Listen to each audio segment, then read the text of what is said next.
Talk Shoes. Recorded live. Hi folks, this is Mike again. We got Jorg from Juggler 66 on again. He's got a lot of information to share with you folks. First of all, I want to apologize for the humming and the buzzing. I'm going to try to do my best to eliminate as much as possible. So when Jorg is talking, you're going to mute out. But as you know, anyone's been following for a while now, this past week I've had nothing but computer problems. So now it looks like I have a headset problem. But anyways, with that, I will hand it over to our friend Jorg. How you doing, brother? I'm fine, Michael. Thanks for having me on again. It's a real pleasure. It's something that I start to look out in the beginning of the week until finally the day has come that we meet to make another broadcast. I very much enjoy this stuff because I have the possibility to talk a little bit longer than 15 minutes, what I'm limited to when I make videos on YouTube. You have to know, on YouTube I have two channels. The first one, and that is also the one that you can best contact me through, is Juggler 66. And there, of course, I have had a few copyright strikes because in the beginning I just copied movies from the internet that were very interesting and furthering my agenda of waking up myself and waking up other people, and I wanted to spread the news. And of course, the last 2 years, Google and all the other companies are driving a very, very hard policy on copyright. So when you have a video that's about, 2 hours long, and there's a 10-second part of music in that, of course, somebody has the rights to because he's the artist, then they can get you a copyright infringement notice. And when you have 3 notices, your channel is gone. So far, I have had 2. So after I received the second, I made up a second YouTube channel that is called Juggler's War on Disinfo, in one word. But that doesn't have that much attention as my first channel has, about 60,000 views. And with the first channel, I'm almost at 1 million views right now. But I had that backed up and uploaded all the important films there also. But generally, what I'm going to say is I just have 15 minutes to express myself on YouTube. Also on the second channel I could do longer uploads, but point being, in 15 minutes you cannot say that much, and here on the show I can explain things a little bit deeper, and we can go even from one subject to another as long as it's interesting for our listeners. So everybody who has been listened before, I welcome you back if you're back today, and everybody who is new to this broadcast, I welcome very warm in the name of Jesus Christ. We are doing this broadcast here. Michael and I, we are very devout followers of Jesus Christ. We accept sola scriptura, meaning the Bible only is our reference, especially when we deal about things and of identifying the truth and of identifying the righteous way of us to walk in this world.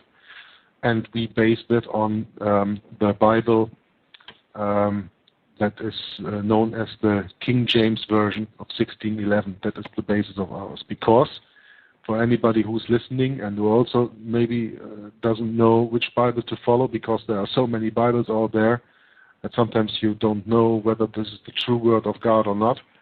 The only thing that I can say is that all the research that I and a lot of other people did is that for English-speaking people, the AV 1611 King James Version is the most trustable Bible in the English version, in English. I'm just talking about English. I'm not talking about any other language, but then you have to see that the translation is right. My native language is German, and I always wanted to get a Lutheran Bible, and I have a Lutheran Bible from the internet. I downloaded it. It's the version from 1545 from Luther. But the problem is that the Bible is written in handwriting in these old German letters and in old German style that even to me, as a German, it's kind of like dealing with another language and very hard to read. Then I found the same Bible as a PDF in 1545, Old Testament and New Testament. But there also the wordings are sometimes archaic, just old, just the way that you don't understand them very well. So I ordered a Lutheran Bible, but that seemed to be the Lutheran Bible from 1984, something like that, and I found some faults in there. So the reason why the KJV from 1611 is the Bible to check out, I give you some links that you can follow to verify what I'm saying. Walter Veits, who is, sorry to say, working for Amazing Discoveries, which is a 501c3 organization, and we will go into that later, what that means. But he uploaded a very nice movie called A Battle of the Bibles, where he explains the origins of Bibles like the NIV and the Douay Bible, which is, of course, the Jesuit Bible, and the KJV, and he explains where the sources are for these different Bibles. I don't go into that right now. You can watch the video. Just type in YouTube Battle of the Bibles, and then you have two other parts that follow that if you want to go do a deeper study, and those videos are called Changing the Words, part 1 and part 2. So in total it's, I think, a three-part lecture, and every part is at least an hour and a half long. So there you will get a lot of information why the KJV is the most trustable Bible in English, and that is the basis for our working that we do here on the broadcast and that I do on my YouTube channel. Of course, on my YouTube channel, that was not in the beginning that way, because in the beginning when I started my YouTube channel, I wasn't even an active believer in God. But as you heard already in, I think, the first show that we made, it was that journey of searching for the truth and getting into the New World Order studies that brought me to God.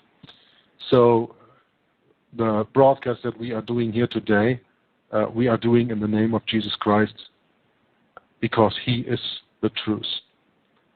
Or as he said himself, I am the way, the truth, and the life, and nobody comes to the Father but through me. So we dedicate, of course, all our work for him, because it is not about us, it is all about him. It's all about Jesus, and it's all about our Heavenly Father who made us. So, last week we were talking about the so-called 10 Commandments of the devil, or as you remember, that were the points made by Alice Bailey, and we were just mentioning Alice Bailey and the connections of her. Alice Bailey had connections to Helena Blavatsky. Helena Blavatsky was the founding person of Theosophy, which is how you say that, a fusion between theology and philosophy, where theology is actually the belief in God, or religious founded point of view, whereas philosophy is more the human based point of view. So they merge these two, and that's Theosophy, and from this Theosophy raised the movement of New Age, the New Age movement. So I'm not going back into the 10 points that we mentioned last week, because we've done that excessively in almost 2 broadcasts. But what I'm going to do right now is I'm going to read to you a document that is called Lucis Trust, the spiritual foundation of the United Nations, and by that the impact of Lucis Trust into the United Nations. So I'm going to start reading, and I want to ask you, Michael, whenever you want to, please interrupt me, ask questions, whatever that I'm not doing here. A monologue of 2 hours or something like that. No problem. I'm just going to minimize the buzzing as much as possible. So. Yeah, that's okay. That's okay that you mute in the meantime, but I mean, always feel welcome to interrupt me or to ask questions or whatever that we can discuss, or when I read something that you say, oh, I really want to say something to this point, then just go there and see to interrupt me in a moment when I take my breath or whatever, and then you can participate in that, because it is this conversation what I appreciate the most doing this broadcast here, other than my videos where I'm always alone. So. Okay. Sounds good. Okay, so I'm going to start. the Lucis Trust is the publishing house which prints and disseminates United Nations material. It is a devastating indictment of the New Age and pagan nature of the UN. Lucis Trust was established in 1922 as Lucifer Trust by Alice Bailey as the publishing company to disseminate the books of Bailey and Blavatsky and the Theosophical Society. The title page of Alice Bailey's book, Initiation, Human and Solar, was originally printed in 1922 and clearly shows the publishing house as Lucifer Publishing, 1923. Bailey changed the name to Lucis Trust because Lucifer Trust revealed the true nature of the New Age movement too clearly. This is mentioned in Constance Camby's work, The Hidden Dangers of the Rainbow, page 49. A quick trip to any New Age bookstore will reveal that many of the hardcore New Age books are published by Lucis Trust. At one time, the Lucis Trust office in New York was located at 666 United Nations Plaza and is a member of the Economic and Social Council of the United Nations under a slick program called World Goodwill. End quote reading here. We will later, when we go on Lucis Trust's homepage and read about the about, go more into this World Goodwill. So please remember where that actually comes from. Continue reading. In an Alice Bailey book called Education for a New Age, she suggests that in the New Age, world citizenship should be the goal of the enlightened, with a world federation and a world brain. In other words, a one world government, new world order. Lucis Trust is sponsored by, among others, Robert McNamara, former Minister of Defense in the United States of America, President of the World Bank, member of the Rockefeller Foundation, and Thomas Watson, who worked for IBM and is a former ambassador in Moscow. Lucis Trust sponsors, among others, are the following organizations: United Nations, Greenpeace International, Greenpeace United States of America, Amnesty International, and UNICEF. The United Nations has long been one of the foremost world harbingers for the new spirituality and the gathering new world order based on ancient occult and Freemasonic principles. 7 years after the birth of the UN, a book was published by the theosophist and founder of Lucis Trust, Alice Bailey, claiming that, quote, evidence of the growth of the human intellect along the needed receptive lines for the preparation of the New Age can be seen in the planning of various nations and in the efforts of the United Nations to formulate a world plan. From the very start of this unfoldment, 3 occult factors have governed the development of all these plans. End quote. This is from Alice Bailey's book, Discipleship in the New Age, Lucis Press, 1955, Volume 2, page 35. Although she did not spell out clearly the identity of these 3 occult factors, she did reveal to her students that, quote, within the United Nations is the germ and seed of a great international and mediating reflective group, a group of thinking and informed men and women in whose hands lies the destiny of humanity. This is largely under the control of many Force Ray disciples.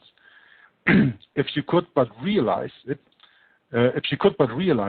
and their point of meditative focus is the institutional or Buddhic plane, the plane upon which all hierarchical activity is today to be found.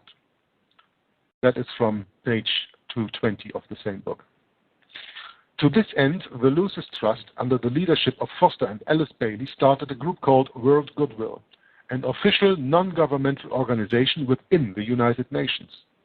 The stated aim of this group is, quote, to cooperate in the world of preparation for the reappearance of the Christ. This quote is taken from One Earth, the magazine of the Fintown Foundation, October-November 1986, Volume 6, Issue 6, page 24. But the esoteric work inside the UN does not stop with such recognized occult groupings. Much of the impetus for this process was initiated through the officership of two Secretary Generals of the UN, Dag Hammarskjöld, held office between 1953 and 1961, and Hugh Thant, held office between 1961 and 1971, who succeeded him, and one Assistant Secretary General, Dr. Rupert Müller. In a book written to celebrate the philosophy of Teilhard de Chardin and edited by Rupert Müller, is revealed. Just making a little pause here before I do a quote. Teilhard de Chardin is also mentioned in a video that I saw yesterday that is from the YouTube channel Even at the Doors. He did lately a few videos called A New World Disorder and an update of that, of New World Disorder, a second part. And in between he did another video about the connection of the Jesuits and Catholics and working out the Reformation in there. And in that video he mentions Teilhard de Chardin.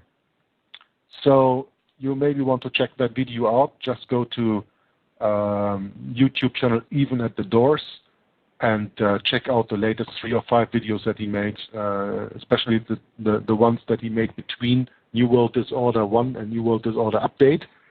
There in between is a video, and I think it was about 35 minutes or whatever. I took some notes yesterday from the video, but I didn't write down the name of the video, I think. Just taking a look here, because I wrote down so many things yesterday, but no, I didn't do that. But okay, going on. But that is for Teilhard de Chardin.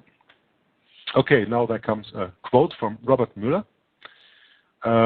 Quote, Dag Hammarskjöld, the rational Nordic economist, had ended up as a mystic. He too held at the end of his life that spirituality was the ultimate key to our earthly fate in time and space. End quote. So this Dag Hammarskjöld was the Secretary General of the United Nations, and is here said to be that he held at the end of his life that spirituality was the ultimate key to our earthly life, our earthly fate in time and space. This quote comes from Rupert Müller from the Design to be Human. I'm not reading the whole source here. You can always ask me for that later. I will tell you that. 3. Chinmoy, the New Age guru, meditation leader at the UN, wrote, the United Nations is the chosen instrument of God. To be a chosen instrument means to be a divine messenger carrying the banner of God's inner vision and outer manifestation. End quote. William Jasper, author of A New World Religion, describes the religion of the United Nations. Quote, a weird and diabolical convergence of New Age mysticism, pantheism, aboriginal animism, atheism, communism, socialism, Luciferian occultism, apostate Christianity, Islam, Taoism, Buddhism, and Hinduism. End quote. Sorry, I'm starting to laugh here because is there anything that is pagan that he didn't count in there? He describes the religion of the United States as that. I mean, come on. Why don't people read more? Oh, it's so funny, you know, over here in Belgium we just had a national exposition in Antwerp about books. It's an annual something they do. It's called the Boekenbeurs. So that means it's an exposition. You have like a big exposition hall and all about books. You know, well, there is always what books do they have there in these exhibitions? The only books today that are sold are entertainment books like novels, of course cooking books, because people have forgotten how to prepare good food, so cooking books are very much sold. And everything that has to do with sexuality, now with this new movement of the gay, lesbian, transsexual, whatever movement, everything that is new age, all this stuff sells. Ask yourself how much Bibles are sold there and how uncorrupt those Bibles were. Probably not too much. When you read this from William Jasper, I think it is very powerful, so I'm going to just read it again. The author of A New World Religion, William Jasper, describes the religion of the United Nations. Quote, a weird and diabolical convergence of New Age mysticism, pantheism, Aboriginal animism, atheism, communism, socialism, Luciferian occultism, apostate Christianity, Islam, Taoism, Buddhism, and Hinduism. End quote. I think that if the average man on the street knew that the UN is not only by William Jasper, author of the book, described by these words, but also that you just have to look at your actions, at their actions, because like in the Bible it is said, by their fruits you will know them, not by the things they say. I think that would maybe wake some people up. But of course, this is in a book like A New World Religion, and there are not many people who read books like this, and still then there are not many people who even believe things that are written in those books, because it's all conspiracy theory, you know. Okay, I continue reading. At the webpage of Lucis Trust, www.lucistrust.org, you can find out much more about them and how they're involved with the work of United Nations by following their link World Goodwill at the top of their homepage. So I announced that, and we are going to go deeper into that a little bit later, or when I'm reading done with this. Anyway, I just want to make a little break here and ask everybody who is listening into this broadcast right now, if you have any questions or any things that you want to mention or whatever, you have the possibility there to write a text message and participate in this broadcast, and I will, and probably Michael as well. We will see if we can get that in, and then we can maybe even get a discussion on points like this, as far as we are able to, because, you know, we are not all-knowing, and we never claim to, but so we can make it a little bit interactive. So I have the page opened where you can write your comments in, so I will see that, Michael will see that, and if we want to, we can always put this in. Michael, something you want to say? Real fast, I just want to say, it's amazing how the UN, it's a total attack on the Bible and on Christianity. Everything you just said there, you know, it's really quite profound.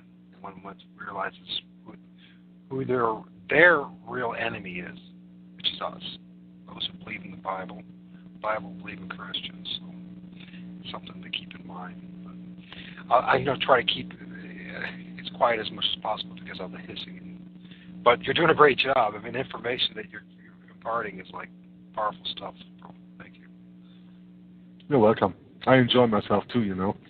I know you're talented at this. It's very great. You have a gift for it. So we're fortunate that you're willing to join us. You know? So thanks. I love to. Don't thank me. I love to. So the next part deals with the Aquarian Age community. This website is sponsored by the United Nations, and the New World Order philosophy is there. The whole New World Order philosophy is there. There's a link here, and they say this website, so I'm just going to open that website and see what's it all about. The Aquarian Age community. Yeah, okay. That says enough already. Just seeing the site opening, okay. The page which explains the work of the Aquarian Age community, as they call it themselves, has this proud quote at the header of their page. Quote, such a grandeur is ahead. Such a great step awaits a fiery affirmation. Our teaching and the affirmation of the higher principles will reveal so much that is great to humanity. A great period is drawing near. Thus we do create together. End quote. That's from Fury World, Volume 3, page 149.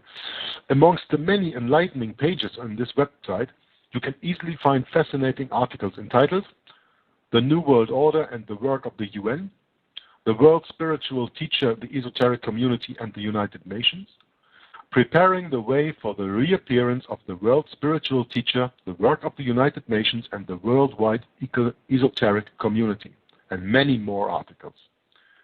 This is not Christian theology, but New Age paganism. So, be careful. But I think when you open that website, you will see that directly. It's quite visible when you look at the symbols and the way they write on the first page already. Here's another quote by Curtis Dell. Dell, probably you don't know him, but he was F.D. Roosevelt's son-in-law, and he's quoted in his book, My Exploited Father-in-Law. Oh yeah. Quote, for a long time I felt that FDR had developed many thoughts and ideas that were his own to benefit this country, the United States. But he didn't. Most of his thoughts, his political ammunition, as it were carefully manufactured for him in advance by the Council on Foreign Relations, One World Money Group. Just going to stop this quote right here. Manufactured for him in advance by the Council on Foreign Relations. Who is the Council on Foreign Relations? The Council on Foreign Relations is a kind of secret society, but it's not that secret because they have their own website. You can go on to that. CFR.com, I guess. You will find that in Google anyway, no problem. They have as a symbol the Pegasus. That is the horse with wings. And the Council on Foreign Relations is Jesuit founded and Jesuit controlled and Jesuit run. Continue the quote from Curtis Dell. Brilliantly, with great gusto, like a fine piece of artillery, he exploded that prepared ammunition in the middle of an unsuspecting target, the American people, and thus paid off and returned his internationalist political support. The UN is but a long-range international banking apparatus, nearly set up for financial and economic profit by a small group of powerful one-world revolutionaries, hungry for profit and power. The depression was the calculated shearing of the public by the world money powers, triggered by the planned sudden shortage of supply of call money in the New York money market. The one world government leaders and their ever-close bankers have now acquired full control of the money and credit machinery of the United States via the creation of the privately owned Federal Reserve Bank. End quote. I don't think that I have to go deeper into this, but I can promise you the site that I have looked up that we will go deeper today, one of the sites that I'm going to read from later on, is called The Vatican and the Jesuits, and that also deals, of course, with that. So I'm not going any deeper into this right now. Just saying, okay, this was the article or the page that I read about the connection of Lucis Trust and the spiritual foundation of the United Nations. So, an interesting anecdote maybe to say here about this, the United Nations had a predecessor that was called the League of Nations. That League of Nations was formed after World War I, and the United States of America neglected to join the League of Nations. They didn't want to at that time. So I think that the stronghold of the Jesuits at the United States at that time wasn't as strong after the First World War as it was after the Second World War. Because there, of course, the United States were one of the founding nations of the United Nations. And when you think about the things that I just read to you from this article, from this webpage, you have to consider there is always, with things like this, an esoteric and an exoteric meaning. What I mean by this is the esoteric is what the people who are involved in these organizations, certainly on a high level, they know what the real meaning of these organizations and what the real goals of these organizations and what the real intentions of these meanings and what the real ways of achieving their goals are. And there is the exoteric, and that is what they show to the layman, to you, to me, to your family, to the people who are not in the higher level, the people who are not that much integrated into that knowledge. Esoteric and exoteric knowledge. It's the same with Freemasonry. You know, when you know someone who is Freemason and he is very proud because he's a master of Freemasonry, because he has the 3rd degree of Freemasonry and he's a master Mason. Sorry, I have to laugh at these people when they think, if they think that they really know what it's all about. They have no clue. They have no clue what Freemasonry is all about. And there's a quote from Helena Blavatsky, in her, I think it is in her book Isis Unveiled. I'm not sure about that, but I know that it is from her.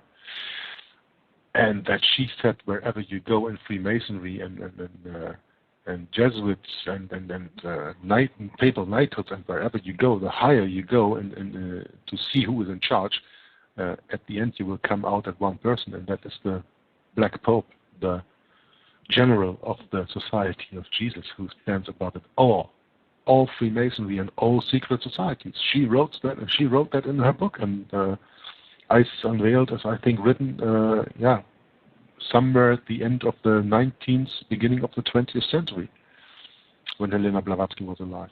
So you always have to keep that in mind, that there is, when you deal with any organization, there's esoteric and there's exoteric knowledge.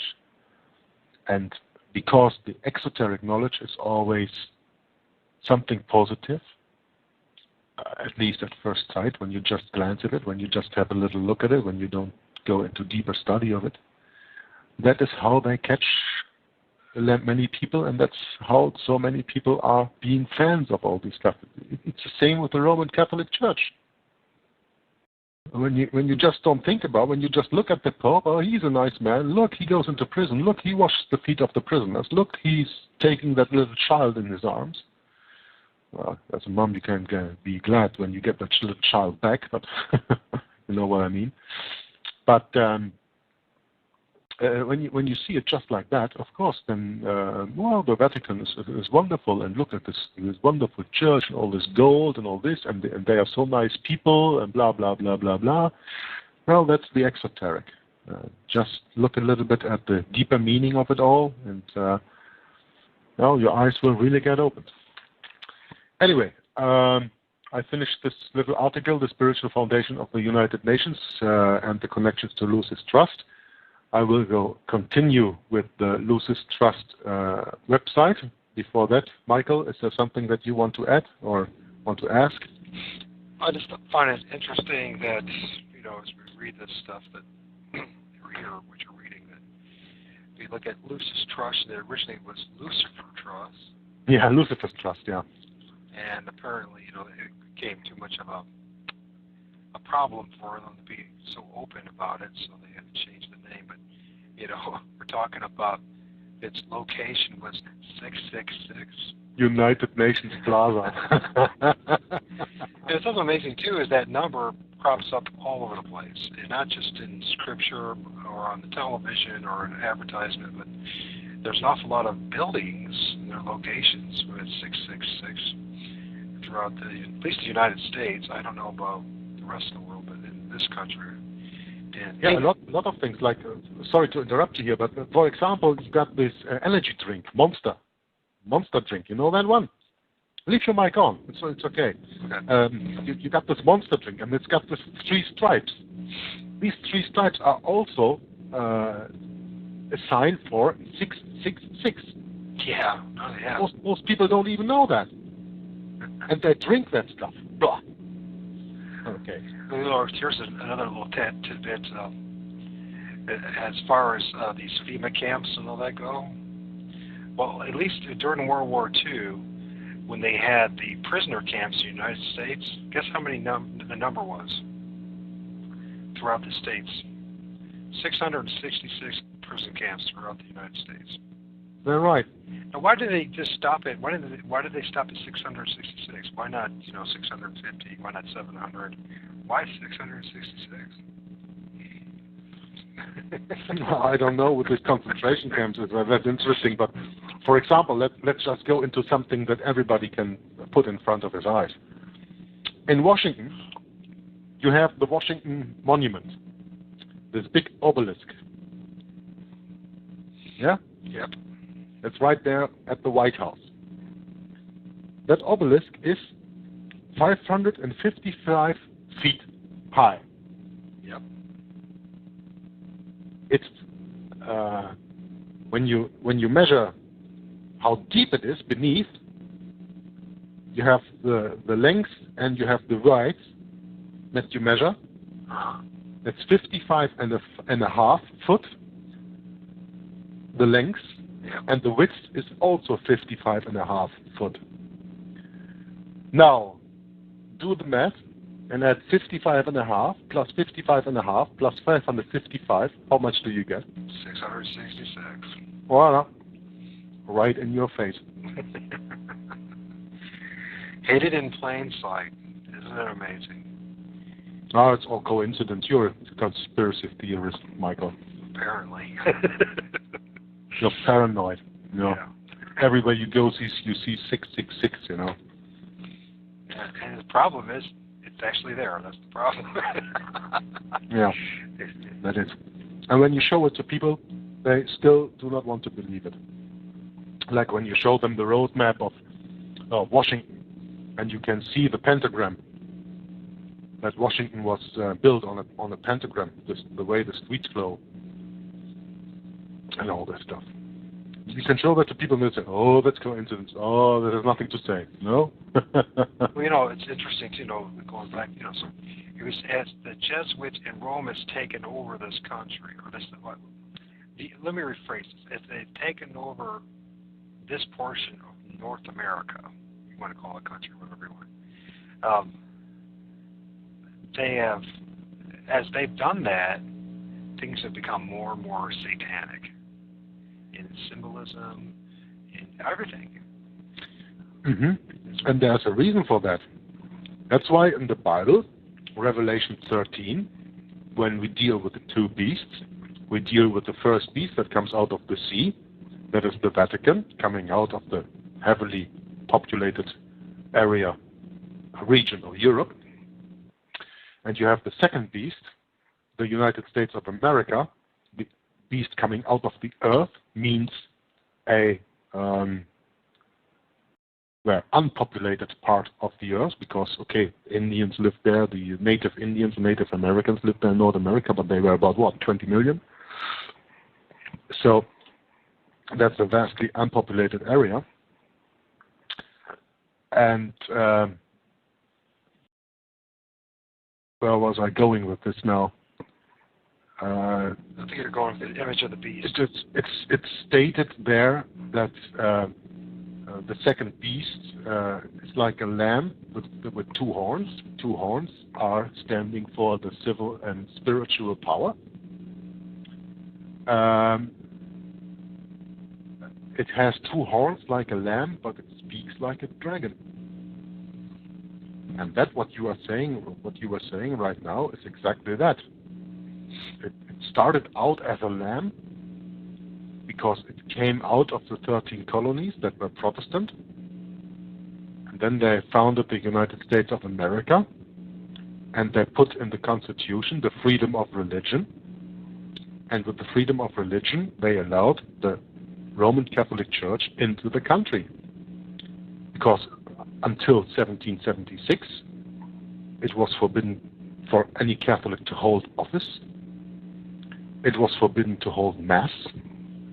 Christmas was forbidden. All these pagan holidays from the Roman Catholic Church were forbidden. And that stopped with the founding of the United States of America. So what started out as 13 colonies, as a Protestant country, Protestant nation, was then hijacked in 1776 by the addition to the Constitution with the freedom of religion. And anybody who says, well, that's bull, of course you can be Protestant and can have freedom of religion, I'm going to ask you one simple question. When you read the Old Testament and the Lord God, the Lord of Israel, got the people out of Egypt, and he led them 40 years through the desert, did he allow freedom of religion?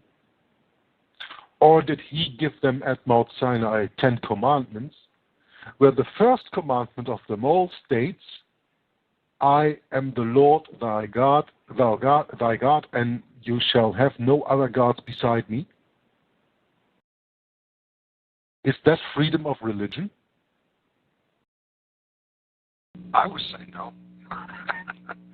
I don't think God wants you to have freedom of religion. God always warned of other religions. He said, when Joshua took the people over the Jordan and went into the land of the Canaanites, he said, don't even look at their idols. Don't even look at their practices. Kill them all. Destroy them all. Don't even look. So there is no freedom of religion under the rule of God and under the law of God. There is only one God. And of course he doesn't allow freedom of religion. It is him or nothing. Like Jesus said, I am the way, the truth, and the life. And nobody comes to the Father but through me. You can always connect that sentence with freedom of religion. So when you look for another religion than the religion of the belief of Jesus Christ, then you will not come to the Father. And you will not have the possibility of eternal life. Because let's be honest, the earth is about 6,000 years old, and we are here for, I don't know, when you get lucky, 90, 100, maybe a little bit over 100 years, but then you have to get really lucky. And otherwise about, I don't know, 50 years or some. I mean, there are people my age who have died already because of a heart attack and because of other diseases. And, you know, I also have a deadly disease. So I don't know when it's done. Can be tomorrow, can be next year. I don't know. I don't care because I found my peace in Christ. But you think these few years given us here is everything?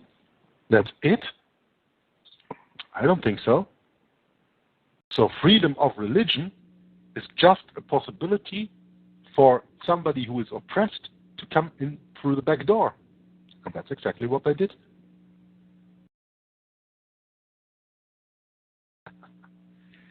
Yeah. Well, you know, can't argue with anything you just said. You did a masterful job there. Good job, bro. Okay, then I'm going to go on and read a little bit about this Lucis Trust website. I'm not reading it all. I'm just flying a little bit over it because there are so many other things that are so important that we have to. But when you go to the Lucis Trust website, so that is, I give you the address and you can look it up while I'm going along here. And www.lucistrust.org. Lucis Trust, LUCISTRUST.org. And then you go to the About page. It states the following, quote, The activities of the Lucis Trust promote the education of the human mind towards recognition and practice of spiritual principles and values upon which a stable and interdependent world society may be based. Activities. The activities of Lucis Trust include the worldwide financial support of the Arcane School, the Lucis Publishing Company's World Goodwill, we mentioned that before, Triangles, Lucis Trust Libraries, and Lucis Productions. By the way, when you go to the part here, publication store, the first link you have there is Alice Bailey Books, and there you can get all the books of Alice Bailey, all this Theosophy, New Age stuff you can learn about there. So, one of their activities is the Arcane School. What's the Arcane School about? The Arcane School was created by Alice A. Bailey in 1923 as a training school for adult men and women in meditation techniques and the development of spiritual potentiality. The school provides sequential courses of study and meditation and practical training in group service. The Arcane School is conducted by correspondence in 8 languages through headquarters in New York, London, and Geneva. The Arcane School is non-political and non-sectarian. All are served. Since 1923, tens of thousands of students have taken advantage of the training. Advantage, okay. No charges are made by the school for its services. The work is financed through the Lucis Trust by voluntary contributions of students and those interested in the work of the school and in the teaching. Each gives according to personal circumstances. Stop reading right here. Just go back to the first paragraph that I just read. The school provides sequential courses of study and meditation, practical training and group service. Wow. Meditation, and it's for the development of spiritual potentiality. This just shouts out spiritual exercises, spiritual formation, spiritual exercises who were founded by Ignatius of Loyola, the founder of the Society of Jesus, better known as the Jesuits. So right here, in the very first paragraph of the Arcane School, you see what kind of agenda Lucis Trust is following. The Lucis Publishing Companies. The Lucis Publishing Company of New York and the Lucis Press Limited of London, England, published the books written by Alice A. Bailey. The books have a wide distribution in the English language all over the world and have been translated and published in many European languages. They are also being translated and published in other languages of the world. Publication of the books is financed through a revolving fund under the administration of the Lucis Trust in order to provide for reprinting. Monies contributed to this fund have been used many times over. No royalties are paid and copyrights are owned by the Lucis Trust. The Beacon magazine is published bi-monthly by the Lucis Press. This is the magazine of esoteric philosophy presenting the principles of the ageless wisdom teaching as a contemporary way of life. I don't think that needs much explanation. Triangles. Triangles was founded in 1937 to stimulate the growth of right human relations by uniting like-minded men and women of goodwill in a spiritual service. Triangles is an activity of the mind, using the power of thought and of prayer to invoke light and goodwill for all humanity. The work is done by units of 3 people linked in a worldwide network. The work is financed by the voluntary donations of Triangles workers to the Lucis Trust. How bad does it get? We come to World Goodwill, the one I mentioned already in the article before. Hey, York, can I pause you there for a second? You were talking about triangles. Yeah? Are you able to expand more on that? Well, it's one of the activities of Lucis Trust, like I mentioned in the beginning. Lucis Trust is the activities of Lucis Trust include the worldwide financial support of the Arcane School, the Lucis Publishing Companies, World Goodwill, Triangles, and Lucis Trust Libraries and Lucis Productions.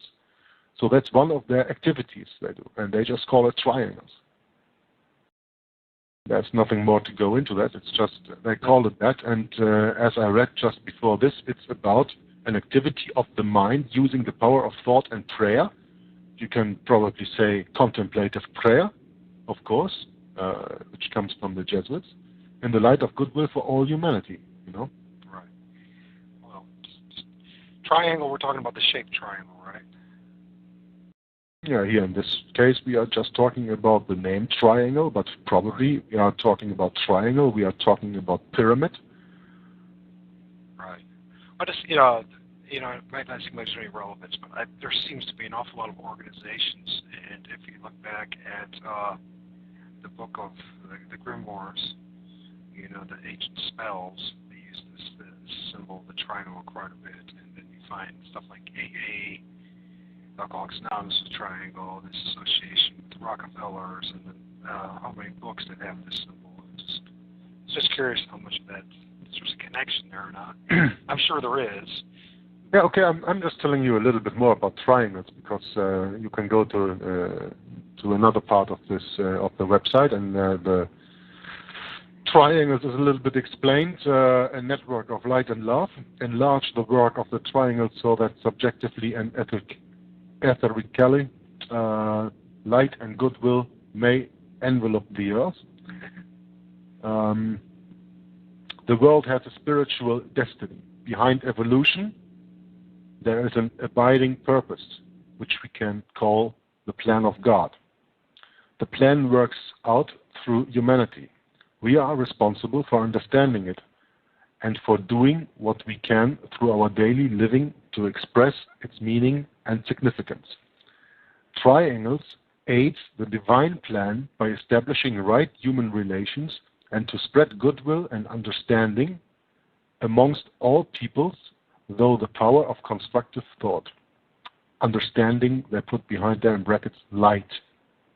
Enlightenment, the enlightened ones, get it? This power can be employed on a worldwide scale for spiritual purposes if each one tries to understand the spiritual need of the world. A triangle is a group of 3 people who link each day in thought for a few minutes of creative meditation. They invoke the energies of light and goodwill, visualizing these energies as circulating through the 3 focal points of each triangle and pouring out through the network of triangles surrounding the planet. At the same time, they sound the great invocation, which is also explained elsewhere, when you don't want to know what the great invocation is, and so help to form and channel for the downpouring of light and love into the consciousness of humanity. The downpouring of light and love into the consciousness of humanity. People are giving the enlightenment. Lucifer doctrine. Absolutely. Lucifer in all ways. It's amazing. He's the light bearer. Yep. The work takes only a few minutes to perform and can be fitted into the most crowded program. We hope you will join this worldwide group meditation work. Okay, not me, but feel free to do so. And there's more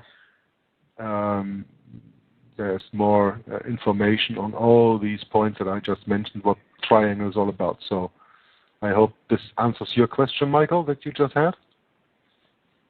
And then I'd like to continue reading. Yeah? Well, thank you for diverting there. But yeah, no problem. It's partly, but I'd be a fascinating study because it's something that I should do sometime down the road is to share more about that.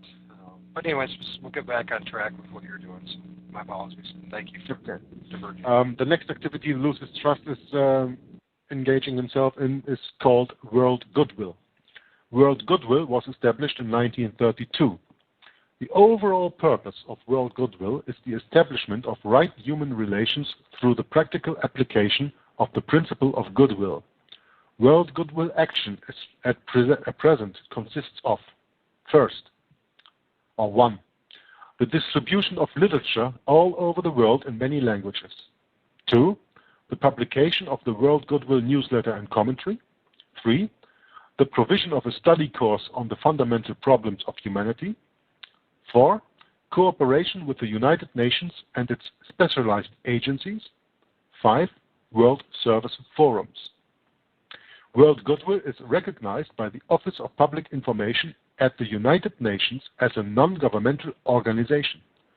It is represented at regular briefing sessions at the United Nations in New York and Geneva. The work is financed by voluntary donations from those men and women of goodwill concerned to maintain and expand this world service to humanity.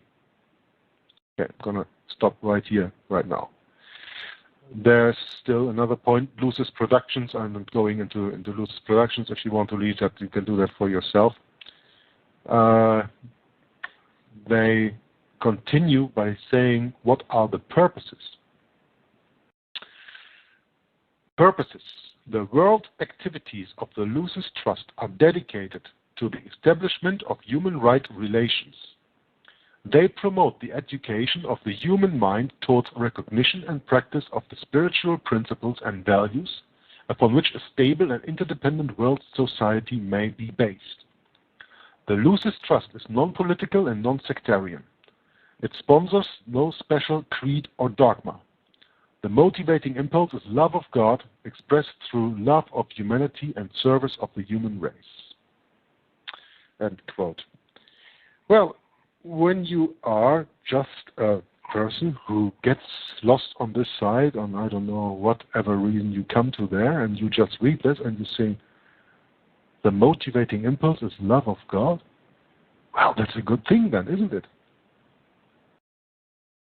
Let's be exoteric. That's what I meant. They catch you with phrases like this. It's for the love of God. But they don't tell you which God. Because when you go into meditation and this prayer groups they have now, this contemplative prayer, that is not of the God of the Bible. That is of the prince of this world, Satan. Let's call him what it is. That's why Lucis Trust formula was Lucifer's Trust. That's no accident. I just go for the last little part on this page, the creation and the operation. And now please pay attention. This is very, very important, this first paragraph. The Lucis Trust was incorporated in the United States in 1922. It is officially recognized by the federal government, 501c3 status, and by various state governments as tax-exempt. The Lucis Trust is registered in Great Britain, Holland, and Germany. It has bank accounts or financial agents in many other countries, including Geneva, Switzerland, where the European headquarters of the world is established. End of the first paragraph. Now, first of all, one of the most important parts in this first paragraph is in the first sentence, that it is recognized by the federal government with a 501c3 status. I could do a whole broadcast only about the 501c3. I'm not going to do that.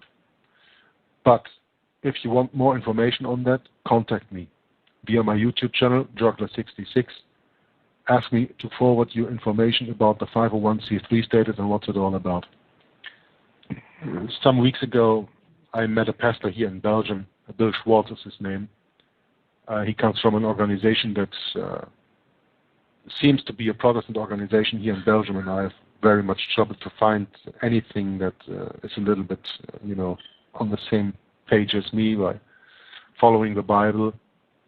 And I got advice to contact him by a friend of mine from, don't laugh now, from Panama.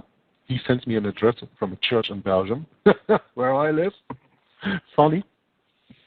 And he came here and he said that he has a mother organization over there in the United States, and they are a 501c3. And he didn't know what was wrong with that. So I explained it to him. Haven't heard since of him. People don't like the truth, you know. Everybody considers honesty a virtue, but nobody wants to hear the truth. Yeah. So the Lucis Trust is a 501c3 status, officially by the federal government recognized organization. It has bank accounts of financial agents in many other countries, including Geneva, Switzerland, where the European headquarters of the work is established. Geneva, Switzerland. Do you remember the broadcast that we had with our friend Sean Ross, coming from Switzerland, who is one of these days imprisoned over there for speaking out freely about the truth, about the corrupt Nazi police they have over there in Switzerland? And of course, in Zurich, you have the BIS, Bank of International Settlement, but that's something that we go into when you read the next article, because that's also mentioned there. Yeah, Michael. Yeah, I just want concerning Sean, folks, for those who are listening and those that will be listening, that we ask that you would pray for him and his family. In the next, when we talked to him on Sunday, he was going to be going into prison very shortly for something that he shouldn't be going to prison for. He's a good man, and he needs our prayers. So could you please pray for him and check out his YouTube channels as well. Sean Ross. His first name spelled S-E-A-N, last name H-R-O-S-S. If you type in that, you'll easily find his YouTube channels and support him. There's a lot of good information from that man. So with that, I'll leave it back to you. Okay. Yeah. And he is from Switzerland, and he will tell you all about a lot about the connection of the pharaohs, the Templars, because the Knights Templars founded Switzerland. And who are the revived Templars? Hands up, anybody, if you know? The Jesuits, the Society of Jesus. Okay, I'm gonna stop this article about Lucis Trust here because I'm getting sick of it. But really, when you read this with open eyes, and when you can read in between the lines, and when you can get the esoteric message out of this exoteric message that they put in front of you, you will really actually learn a lot. So I hope this was helpful for you all, and I like to get over to the next subject that I had prepared today. There are actually two subjects that I had prepared today. The first is reading from a website, bibliothekapleiadis.net. A very, very, very interesting source of information on the internet. And there I selected a page called The Vatican and the Jesuits. That's one. But first, I'd like to do a little quote, put something out here, and have a little conversation with Michael, because when I read, I just start reading when I'm alone. I just want to make a quote from a person called Anton LaVey, and I think that a few of our listeners are aware of who Anton LaVey is. He is the founder of the Church of Satan. He is the author of the Satanic Bible. And Anton LaVey wrote in The Devil's Notebook on page 86, quote, "Television is the major mainstream infiltration for the new satanic religion. The TV set, or satanic family altar, has grown more elaborate since the early 50s, from the tiny fuzzy screen to huge entertainment centers covering entire walls with several TV monitors. What started as an innocent respite from everyday life has become in itself a replacement for real life for millions. a major religion of the masses. End quote. That's something to think about, isn't it? Michael, did you know this quote? I've heard similar things. It's not surprising at all, because we know, your research, my own research of how they're using the television and to indoctrinate folks slowly into this new satanic system that they want to put us under. It's not surprising at all. And with that video that you shared with me last weekend, which if you ever get a chance, because my computer crashed, I lost that. If you send it again, it was very powerful 4-part series. Maybe you could share more with folks about that. They could find that. You mean the Hollywood Satanic Collection there? Oh my gosh! If you watch that stuff, and just the progression that we've seen. Yeah, that was a 4-parter. Is that what you mean? Yes. Yes. Yeah, I can forward that to you. Yeah, no problem. Yes. But I mean, the images that he showed and how he described how how things, and you brought this up too, in the last show. That's how even like the superhero characters are getting more darker, and the characters on television are getting more darker, much more Luciferians, and very much. Yeah, the best example still I think is Batman. About the last movie, The Dark Knight. Yeah. You remember Batman in the 50s and the 60s when he started? He was just a nice man, upholding the law in Gotham City, fighting supervillains, being a good guy, and now turning into something dark. Yeah. If that doesn't tell you something, I don't know what does. But but not only that, but you look at all the characters that are coming out. What was that one that Sean did with the Disney character, the witch, where she has her uterus on top of her head and all that, and the wings? Angelina Jolie. Yes. Her name means pretty little angel. Yeah. Angelina means angel, and Angelina means the belittling form of angel. And Jolie is French, Jolie, for pretty. Right. So Angelina Jolie, pretty little angel, without a uterus and without a breast. Yeah, and as you've shared before in the previous shows, is that how many of these, famous movie stars, television stars, are Luciferians and Satanists themselves, and are coming out in the open and admitting it. I mean, let's look at the Grammys and what's going on there with all the satanic rituals right in front of people's faces. There's a very good YouTube channel. Sorry to interrupt you, but there's a very good YouTube channel who exposes these Illuminati in Hollywood and in the music industry. I think his name is Good Fight Uploads or Good Fight Ministries. Good Fight Ministries, I think. And he has very interesting work on YouTube on that. Even people like, for example, Angus Young. You know him, the guitarist from AC/DC? Sure. Who states that he can't do the work that he's doing on the podium by himself, but he's possessed. But so many other people that he has interviewed, and where he has interviews from, not he has interviewed, but where he has clips from people stating that they can only do the work because they are demon possessed, like, for example, what's this black actor? Denzel Washington. Yeah, Denzel Washington, who says that he is sometimes being 30 persons. Things like that. It is really disturbing. And the thing is, they're slowly coming out in the open.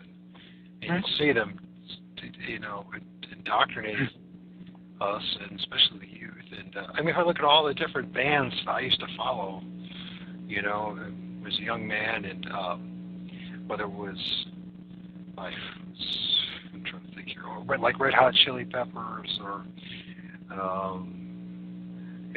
all these guys, everyone you mentioned. I mean, they literally sell their souls to the devil. It's not even a figurative expression. You have to be successful. And when they try to break out, they are sometimes be caught back again. there is a good example of a person that tried to break out. That is, of course, known to everybody. That is Michael Jackson. Yep. And that's why they killed him. But also another interesting person to watch is, and she got back into it, Britney Spears. Oh, yeah. You remember the time when she was in the newspaper about that she shaved her head? Oh, yeah, sure. That was about the time when she was cut loose of the demons and when she cut loose of the Illuminati. And they caught her back in there. Mm-hmm. It's the same with Eminem. My son is, if he's not the biggest fan of Eminem in the world, then he's the second biggest fan of him. I mean, yeah, really. And some years ago, I don't know, 2 years ago, if I'm not mistaken, 2 years, maximum 3 years. It was not more than 3 years ago. Eminem was scheduled to appear on a festival here in Belgium called Pukkelpop.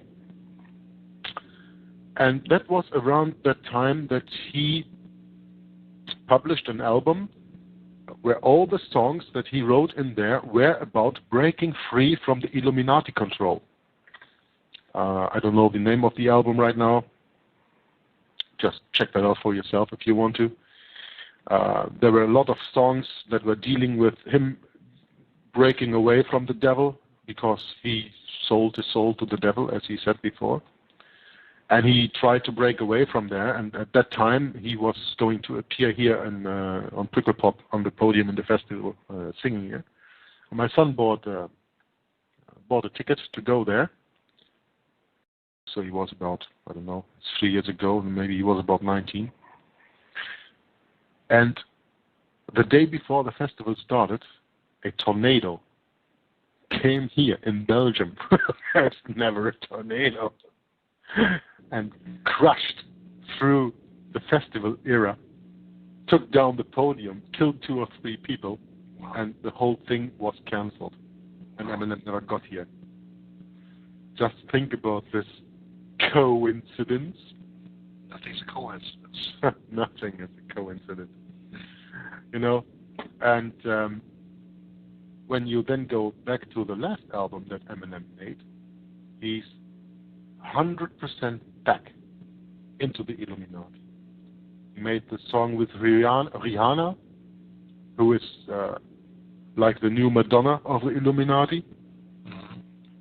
And all his songs on his latest albums, everything that he did after this one album is absolutely back into satanic worship and Slim Shady stuff, using drugs, killing people, raping people, you know. He's completely back into it. And when you really try to get away, well, then you end like Elvis. Then you end like Marilyn Monroe. Then you end like Whitney Houston. Then you end like this other one. Who was that there? She did this. I didn't like the music very much. She had this long black hair. Some years ago she died. From England, what's her name? I know you're saying. I can't think. It's on the tip of my tongue, but you know I'm not listening to all this music anymore. But I know. I can't remember anything. Half the stuff I used to listen to, the names either. I mean, I used to be a musician and all that too, and play quite a bit out in bars and all that kind of stuff. And yeah, I just don't have any desire for it. Just you know, and one of the videos, and I have the link here, and I can give you the link later if you want to, Michael. In this video, there's explained what the word entertainment means when you split it up, when you analyze the word. Television is, of course, for entertainment, okay? Right. So, what does this entertainment stand for? Enter means to come in. Tain means to possess. Yep. And ment is the state of where you mentally are. So entertainment means to come in, possess, and keep in a state of possession. And that is exactly what television does. Absolutely. And when you see it, when you regard it like this, and then you read again the sentence that I just read about Anton LaVey, the TV set, or as he liked to call it, the satanic family altar. Which it is. It absolutely is. I mean, there's no doubts about it. You know. This is just in your face, you know. It's just in your face. So, Michael, I'm going to ask you, we are in for an hour and 17 minutes right now. Okay. I ask you, what do you want to continue? Do you want to continue on the video that I told you about the statements of that the Pope have done about what the Pope is all about? That I can read the statements, or do you want to go, which I like to prefer,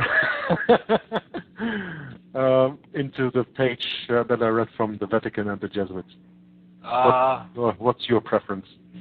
Well, you know, as far as quotes from the Pope, I mean, they're all out there online everywhere. So, yeah, I mean, why don't we just go with the latter one, like you said you want to do, and it sounds cool. You know, if you still want to go back, if you still want to go back to the quotes of the Pope, that's fine. But I like the quotes of the Pope too. But I think that it's maybe an idea that we do on another broadcast when we prepare both a little stuff that we can share then, and we can call that exposing the Roman Catholic cult. Fine. Okay. Yeah. Fine. Well, that's definitely what it is. It's the largest cult in the world. Because the video is also called six signs to identify a cult. So. Oh, yeah. Yeah, but then we do it next time. I'd love to, and we can see how far we get when I read this site right now, because I'm really on fire and I do not want to stop right now. Okay. Well, I'm going to mute out so you can go do that. Yeah, that's okay, but please feel free to come in every time you want to interrupt me or whatever, and I'm just going to read that site right now. Okay? Well, folks who haven't heard this show yet with Georg, usually I do. Georg does a really good job of keeping on track, because I usually take him this way and that way and everywhere. But today, because of the hissing of my audio or my headset, I don't want to say too much, because it's just going to take away too much from the show. So. All right, bro. Go ahead. I'm going to get out. Okay. So I'm reading a little bit from a website that is entitled The Vatican and the Jesuits, and I'm quite sure we don't cover it all today because I went through it in a rush, and it's not only very long to read from back to from the beginning to the end, but also it is linked to, of course, other sites like to the Jesuits itself, to the Black Nobility, Sociopolitica, Masons and Knights Templars, and the dark history of the Vatican. These are all sites linked to just this one site that I'm going to read from right now. So when you start this, you are in for a long journey. So I hope everybody has taken a little time to a little bathroom break that we can continue right now. When I need to go to the bathroom, you will hear, because I'm going to say, Michael, take over for 5 minutes. Okay, I'm going to start reading the Vatican and the Jesuits. And I will start with a quote that is from John F. Kennedy, probably a person that you all heard about, and even a speech that you all heard about, because it is his so-called Secret Society speech on April 27th, 1961. And there's one thing that is not in this quote, but I will add that to this quote, and then you will understand what this is all about. So, I'm quoting JFK. The very word secrecy is repugnant in a free and open society, for we, as a people, inherently and historically opposed to secret societies, to secret proceedings, and to secret oaths. For we are opposed around the world by a monolithic and ruthless conspiracy that relies primarily on covert means for expanding its sphere of influence, on infiltration instead of invasion, on subversion instead of elections, on intimidation instead of free choice, on guerrillas by night instead of armies by day. It is a system which has conscripted vast human and material resources into the building of a tightly knit, highly efficient machine that combines military, diplomatic, intelligence, economic, scientific, and political operations. Its preparations are concealed, not published. Its mistakes are buried, not headlined. Its dissenters are silenced, not praised. No expenditure is questioned. No rumor is printed. No secret is revealed. End quote. I made a little mistake in the beginning because the part that I really want to emphasize from this quote is in here, but I just read over it before, so it's no problem. And that is one of the most important things, that is the most important part of this whole speech that probably never the people really understood, because otherwise, I mean, JFK was killed 2 years later, 2.5 years later, because this speech is from April 27, 61. He was killed November 22nd, 1963. By the way, November 22nd, 11/22, 11 and 22 is 33. Okay. He says,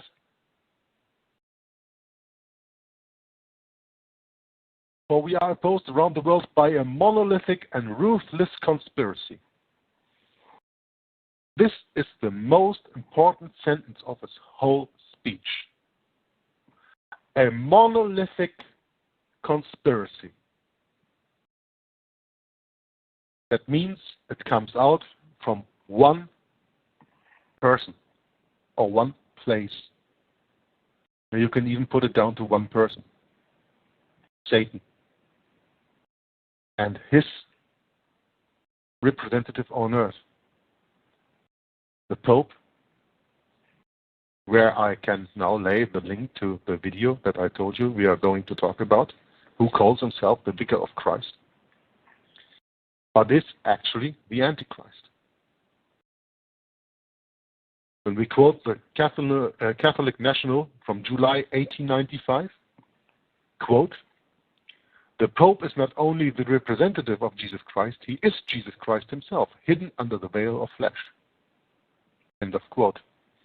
This is only one of the many quotes that the popes themselves did about how they see themselves here on earth as God himself or as Jesus Christ.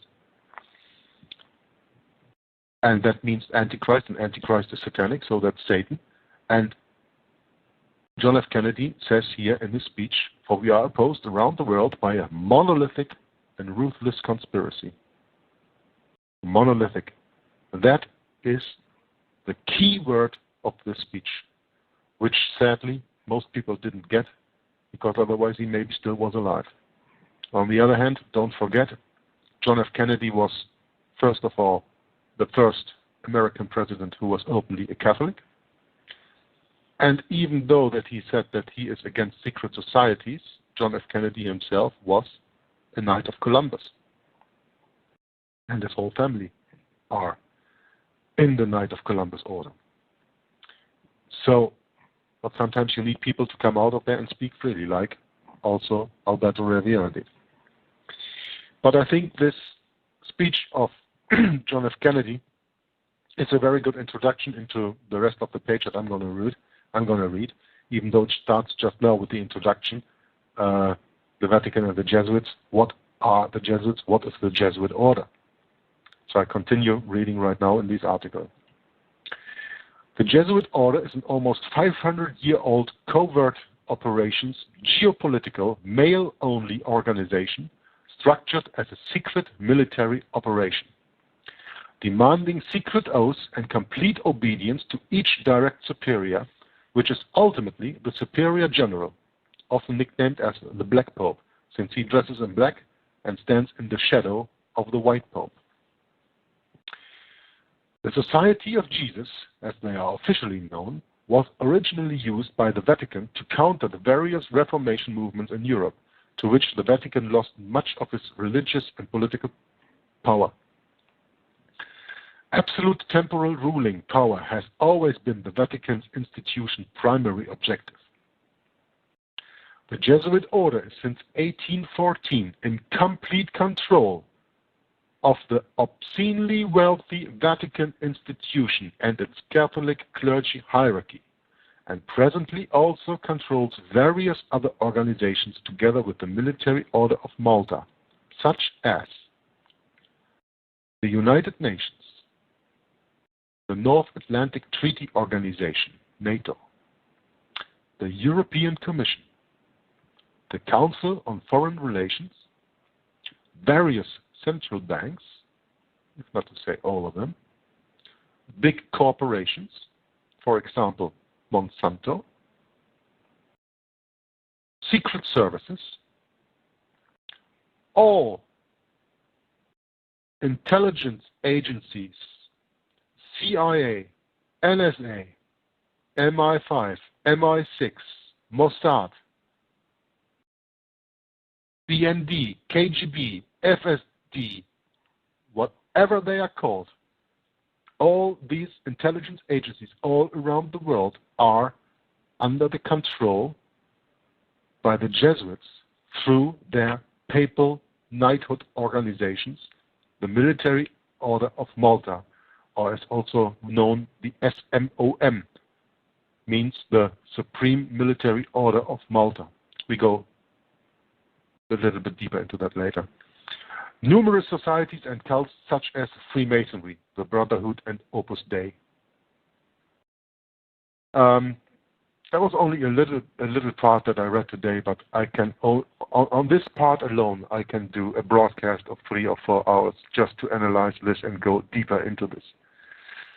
The Jesuit order since 1814 in complete military control. So I just want to tell to our listeners, if you are not aware of that, the Society of Jesus, I'm just not reading this is now free-handed speech. The Society of Jesus was founded in 1534 by Ignatius of Loyola and Francis Xavier. They got papal recognition by Pope George something, I think, in 1540. The Pope first didn't want the Society of Jesus working for the Vatican. What convinced him was that the members of the Society of Jesus would not only take the 3 normal vows that every devout person had to take if he wanted to become a servant of the Vatican, means the vow of chastity, the vow of poverty, the vow of celibacy. But Ignatius of Loyola added a 4th vow.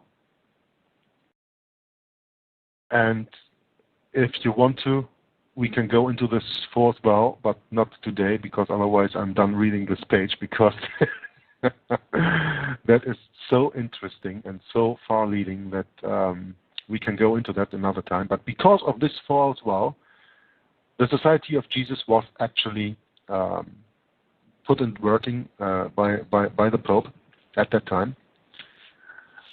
And what was the Society of Jesus for? Well, we go into that later when I read this here, but actually the reason for the founding of the Jesuits was to work on the Counter-Reformation. And they started that with an 18-year-long meeting they had that is called the Council of Trent, and that found place between 1545, so just 5 years after the founding of the Jesuits, or the recognition by the Vatican of the Jesuits, and 1563 for 18 years.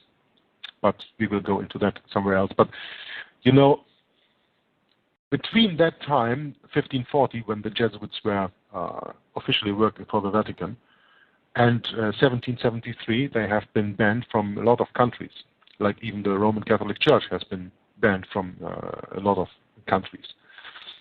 Because the Jesuits mingled into the education, into the government, into what the kings were saying, and then They took over. They were responsible for wars. They were responsible for Inquisition. They were responsible for revolutions. And at that time, when some people found out, they banned the Jesuits from the countries. That led to 1773, when the Pope, by a papal bull, I think, that was a papal bull, banned the Jesuits from the Roman Catholic Church in completion, totally, said they are never to be restored again. So they went underground, something their predecessors, the Templars, already did also, already in the 14th century, because don't believe that the Templars in 1307 were dissolved. They just went underground. And they resurfaced on May 1st, 1776, with the work of a German called Adam Weishaupt, who was professor at canon law, professor for canon law at the University of Ingolstadt in Germany, in Bavaria. Because their suppression in 1773 and the fake death of the Jesuit general at that time, Ricci, I don't know his first name right now. Lorenzo Ricci, thank you, Michael, yeah, who faked his death. They resurfaced from May 1st, 1776, as under the cover of the Illuminati, which was just another front organization for them to keep on. And that helped him to infiltrate the Vatican that fast and that deep that in 1814 they took over the complete control of the Vatican, because when you read the papers, we can go into that another time if you like. We can go into that when the Pope reinstalled the Jesuit order in the Vatican. Why would he do that if some 30 years before he just said they are never to be come again, or 40 years before that, they are never to come again? Well, they just needed their time to take over the Vatican totally. And since then, the Vatican is completely under their control, and all these other organizations that I just mentioned here. So I'm going to continue reading on this page here. Continuing. It is also important to note that the Jesuit-controlled Vatican is since 1929 being cast and accepted as a sovereign microstate called Vatican City, with its own 1. Head of State and Cabinet, the Holy See, which consists of the papal non-hereditary monarchy and the Curia. 2. Central Bank, which is the Vatican Bank. 3. Jurisdiction rules, canon law, admiralty law. Oh, we could go deep into that. 4. Some 147 international agreements, diplomatic treaties which were formerly called concordats, or Lateran treaties, which grant the Vatican special national privileges. 5. Large radial underground network of secret archives, estimated at 84 kilometers of shelving space, and a large collection of ancient artworks in the Vatican museums. And 6. Universal Inquisition Office, headed by the American William Levada since 2000, an Italian police force, and a Swiss military guard consisting of only Catholic single males with Swiss citizenship and Swiss military training. Okay, coming back to Switzerland, coming back to a country that was founded by the Knights Templars in 1291, or after the last crusade of 1291. I don't know the exact year. Look it up. Can't know anything by heart. It's about that time. Switzerland was founded by the Templars. So why, in the name, are the Swiss the guardians of the Pope? Interesting question. Okay, continue reading. Furthermore, note that the Jesuit order, the Catholic clergy, and the military order of Malta, and many of the other papal and royal military orders, have an extremely patriarchal culture. This type of rigid social structure is one of the main aspects of fascistic groups. The Jesuits have no women. They have no love of a woman. Because to have a wife, to have a woman, means you have an allegiance to your wife and family, and you cannot obey the general. That is why they will never be married, and that's one of the great keys to their success. This is a quote of Eric John Phelps, author of the book Vatican Assassins, that goes very deep into, most and for all, the assassination of John F. Kennedy. That's why the undertitle of the book Vatican Assassins is Wounded in the House of My Friends. I think when you get the real book, it's about 1,800 pages with a lot of pictures, and it's very well researched, but you have to be very careful when you follow Eric John Phelps' teachings, because he is teaching futurism, federalism, and he is covering up the real founding background of 1776 means of the foundation of the United States of America. Excuse me, I have to take a little drink. So, but the information in this book is absolutely valuable. Nothing wrong with that, but for the rest, be careful. Continuing. Today, the Jesuit order has about 19,000 members. I don't know from what time that this is, but I think 19,000 is much more that we have actually at this day. This article is probably some years old. Of the about 13,500 priests, some have taken the fourth vow, secret oath, in which killing a heretic is not considered a crime. The ranks of Jesuits are thinning, from 36,000 members at the order's zenith in the mid-1960s to 26,000 in 1983, 23,000 in 1995. The Jesuits are geographically organized by 91 provinces, which each belong to one of 10 assistancies around the world. Let me just interrupt here. 10 assistancies around the world. You read in the Bible of 10 kings in the last days. They have not given power yet, but they will have short time of power. 10 kings, and there's a map where you can see how the world is divided in 10 different regions. And I guess that these 10 regions will be the places for the 10 kings, and these are the 10 assistancies of the Jesuits for the moment. At least in my thought of train, that makes sense. But, you know, we can always go deeper into that study. So it says here 23,000 Jesuits in 1995. We are now 2014, almost 2015. I think that the number of Jesuits would have increased lately instead of decreased. There are also a lot of Jesuits coming out in the open right now that they are Jesuits and that they love to be Jesuits. And just for your information, if you're not aware of this, the Vice President of the United States of America at this moment, Biden, has 2 Jesuit degrees. One of them comes from Fordham Jesuit University, and the second I don't know by heart. Obama has a Jesuit degree from Notre Dame. And there are videos on the internet you can find of his inauguration where he is being presented with the alumni.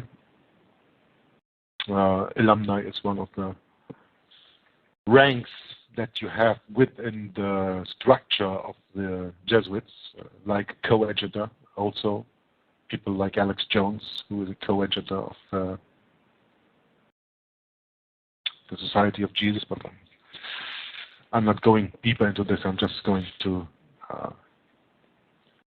keep on reading. And the continuation goes now about the Military Order of Malta, or you have to take the real name of the military order. It's SMOM, the Supreme Military Order of Malta, or Superior Military Order of Malta. It's more known as the SMOM. That has about 12,500 members, excluding volunteers. And Opus Dei has about 26,000 celibate members, excluding volunteers. And actually, in a way, you can also call them to the Jesuits, because they all have the same goal, you know. I mean, okay, Knight of Malta is not a Jesuit, but Knight of Malta is controlled by the Jesuits and controls, again, like, for example, in Hollywood, all the Jews they put out there who are so-called the bad guys of Hollywood, they are all controlled by Knights of Malta in the background. And these Knights of Malta are controlled by the Jesuits behind them. So who runs Hollywood? The Jews? No, the Jews don't run anything. It's papal knighthoods because we are living in the time of the Gentiles. We are not living in the time of the Jews. Read your Bible and you will know that. The Vatican Jesuit Masonic crusades up to our present time show their criminal full-spectrum dominance. Doctrine is effectuated all over the world by war, genocide and depopulation. Recent examples, Canadian natives genocide between 1880 and 1984. The Vatican managed Serbian genocide during World War II, with an ongoing US court case, and the ongoing Shia Muslim genocide in Iraq with over 1,217,892 deaths. Political subversions, economic slavery, poor quality nutrition, health care and housing, government propaganda via education, media, science, and religion, suppression of sovereignty, consciousness, and spirituality. Well, I mean, just these 6 points that I've just read, they go so back into the stuff that we did in our earlier broadcasts. Think of the 10 Commandments of Alice Bailey with the UN. Education, media,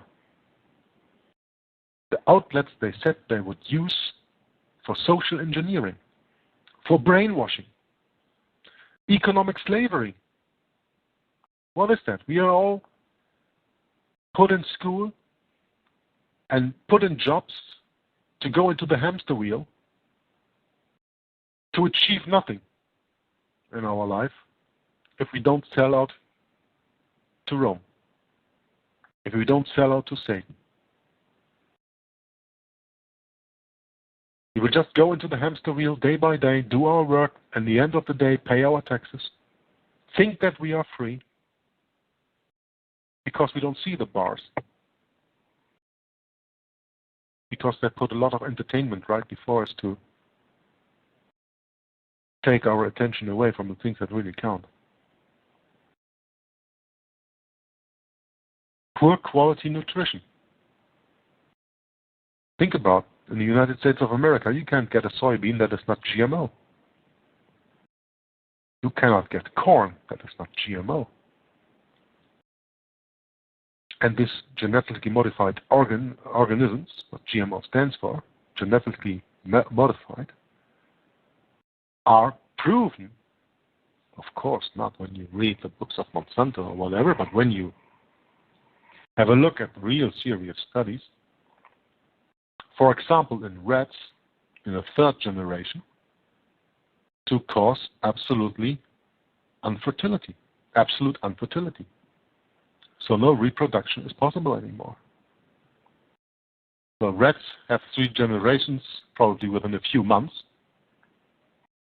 With people, that's a little bit longer, but 3 generations is about 100 years. Think about that. What's Monsanto into? Monsanto has as goal to be the monopolistic world supplier of nutrition. When we are there, they say what we can eat, what we can drink. The privatization of the water that's going on all over the world. the pollution of the water that's going on in the United States of America with the fracking. They do, with the drilling, you know. There are places in the United States when you turn the crane of water in your house and you hold a lighter to that, it starts to burn because there's coming gas out of it. Because of all the chemicals and all the things they dump in the ground when fracking, when extracting gas, natural gas and oil from the ground that wouldn't otherwise come out or would take much more effort, much more money, and that can be. Can't spend money to make money. They don't want that. They want to spend nothing and make a lot of money. That's what they do at any cost. They don't care for the environment. I guess they don't have any children. Or they know where to live and feed otherwise, but we, the normal public, they don't care for. Poor quality nutrition, healthcare, well, you got Obamacare, housing, how many homeless people you have in the United States, economic slavery, isn't it about 50 million Americans that are on food stamps?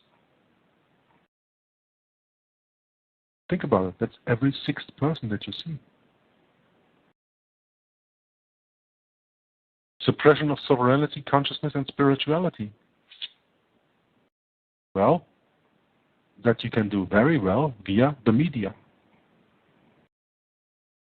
The suppression of consciousness and spirituality.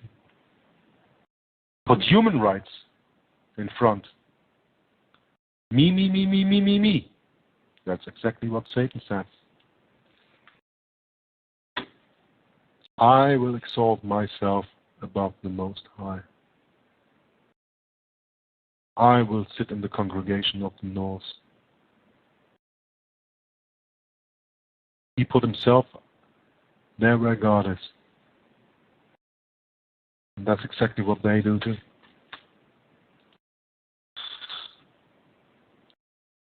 Okay. Continuing. We have a little part here about Masonic cities. Maybe you've heard about it, maybe you didn't. I'm just going to read it to you. The Vatican Jesuit Masonic network operates mainly out of the following cities. First of all, the Vatican City, Rome, Italy. That is the religious center and the sovereign state since the Lateran Treaty that Mussolini signed with the Vatican in 1929. Mussolini sold it out, and that is part of the wound that got healed, that was afflicted to the Vatican by losing his temporal, let's say spiritual power, civil power over the world, with the arrest of General Berthier, who was sent from Napoleon in 1798. That was the wound afflicted to the Vatican. That was the wound afflicted to the beast of Revelation. And that wound started healing in 1929 with the sovereign state recognition from Italy by Mussolini in 1929. Second, the City of London.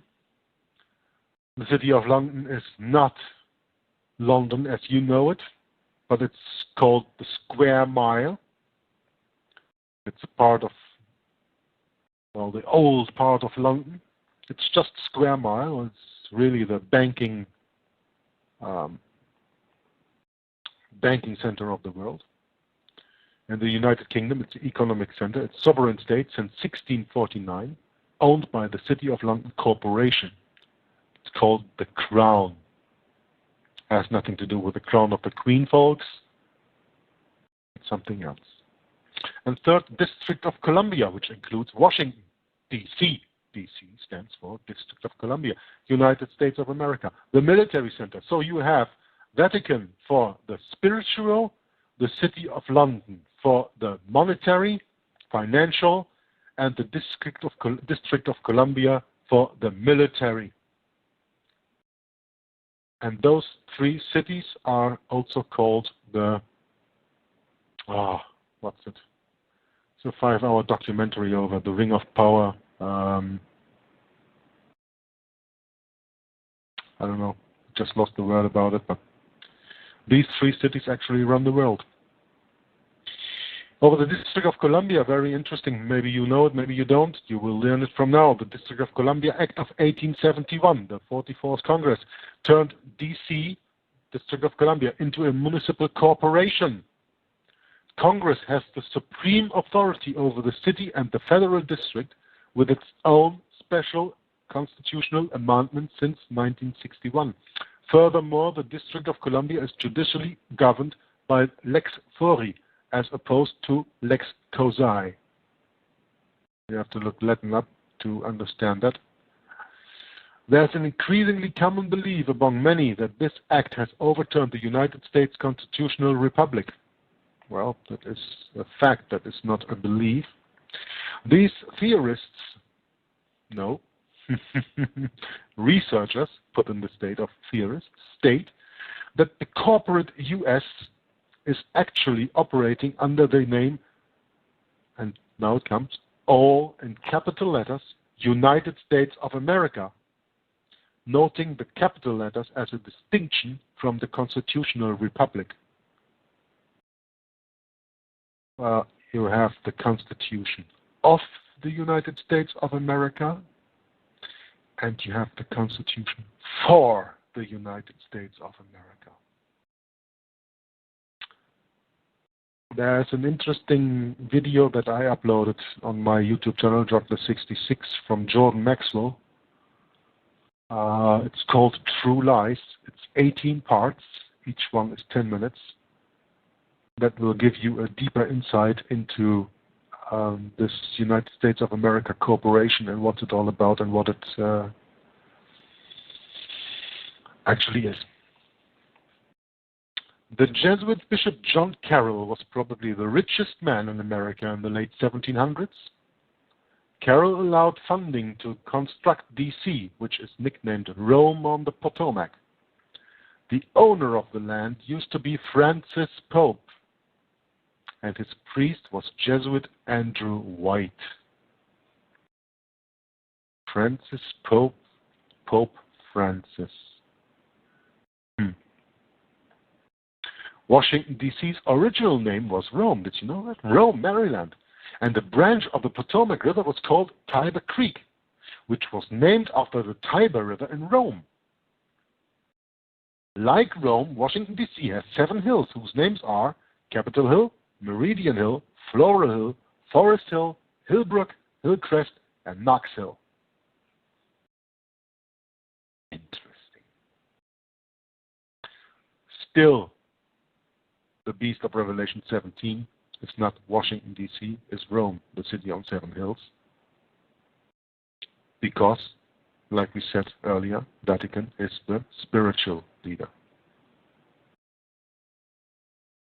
But interesting to see that the mirror, the second beast of Revelation 13, the capital, has also 7 hills. Was nicknamed Rome on the Potomac, and that the Potomac River was called Tiber Creek. You can't make things like this up. Other Masonic elements in this city. Jesuit Georgetown University, the Masonic street layout and monuments, and the 2008 World Conference of Masonic Grand Lodges. Let me just add something into here. Other Masonic elements in the city.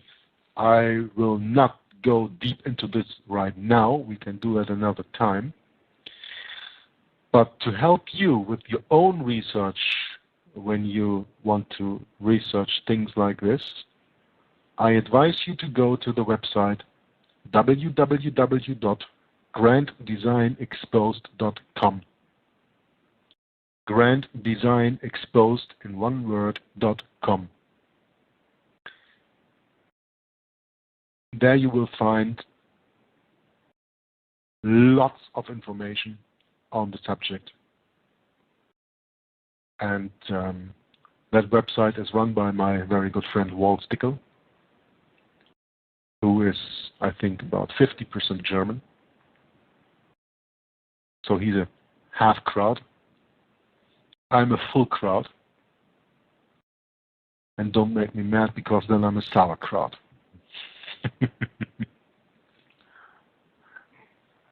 That's very nutritious cabbage, by the way. Sauerkraut. Okay, other important cities: Geneva, New York, Brussels. Well, that's 30 kilometers from where I live. Paris. Paris, actually, is the second Rome. The various microstates: Luxembourg, Strasbourg, Moscow, Hong Kong. All aristocratic, Masonic, corporate political networks.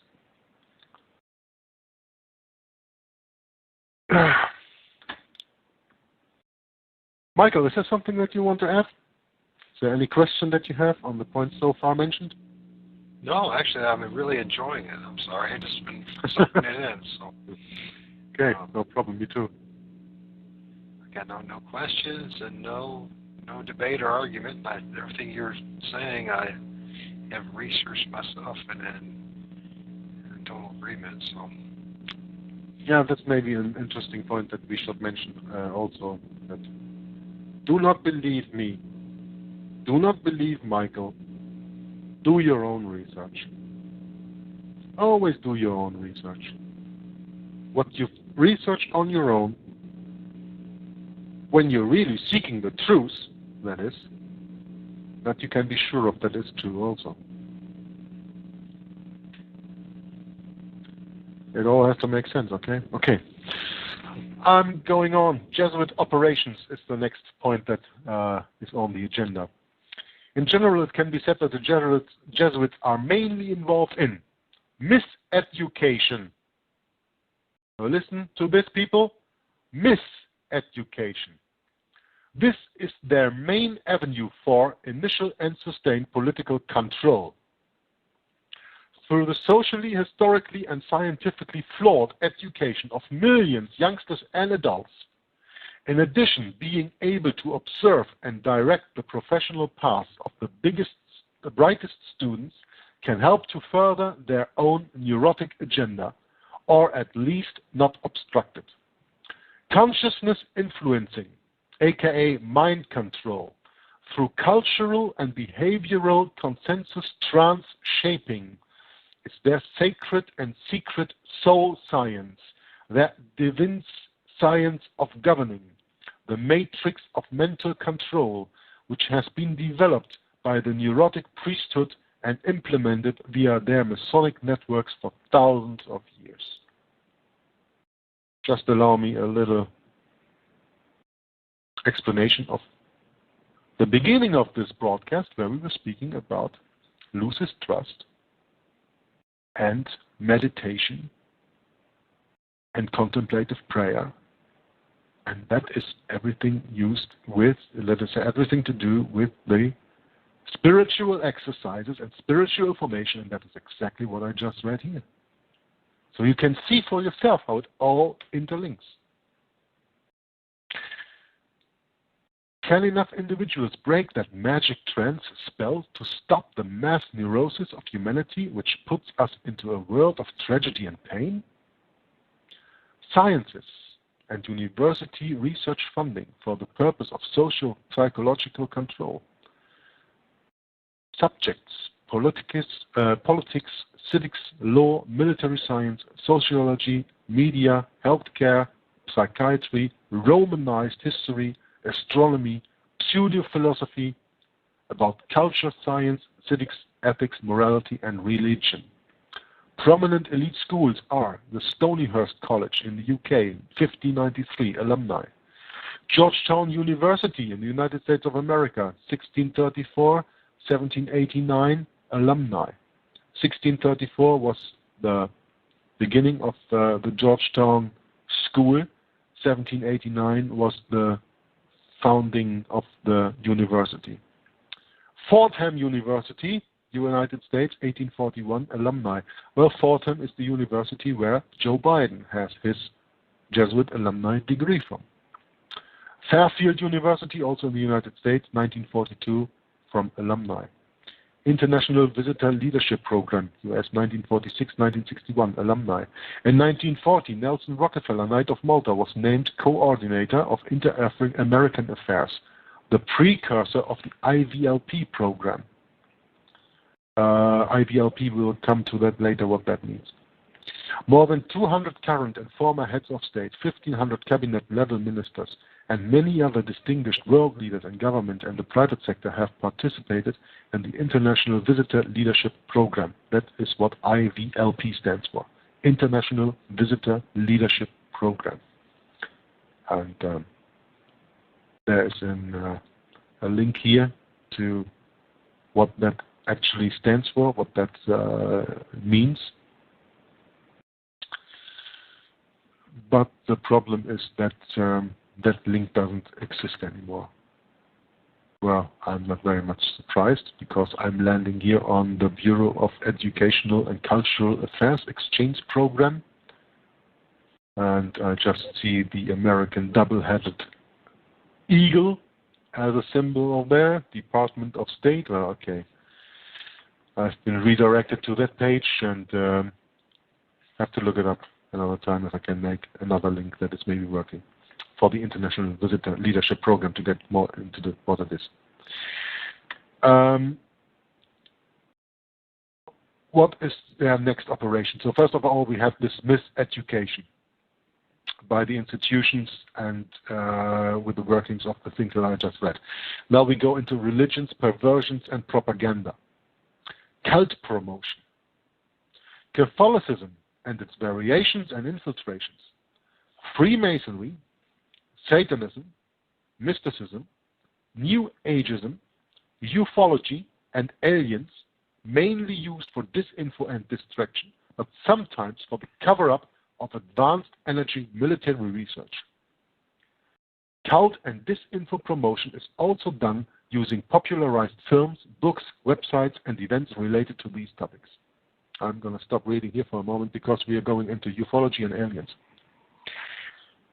Ufology and aliens, it says here, mainly used for disinfo and distraction, but sometimes for the cover-up of advanced energy military research. Now, you don't have to agree with me, but according to myself, there is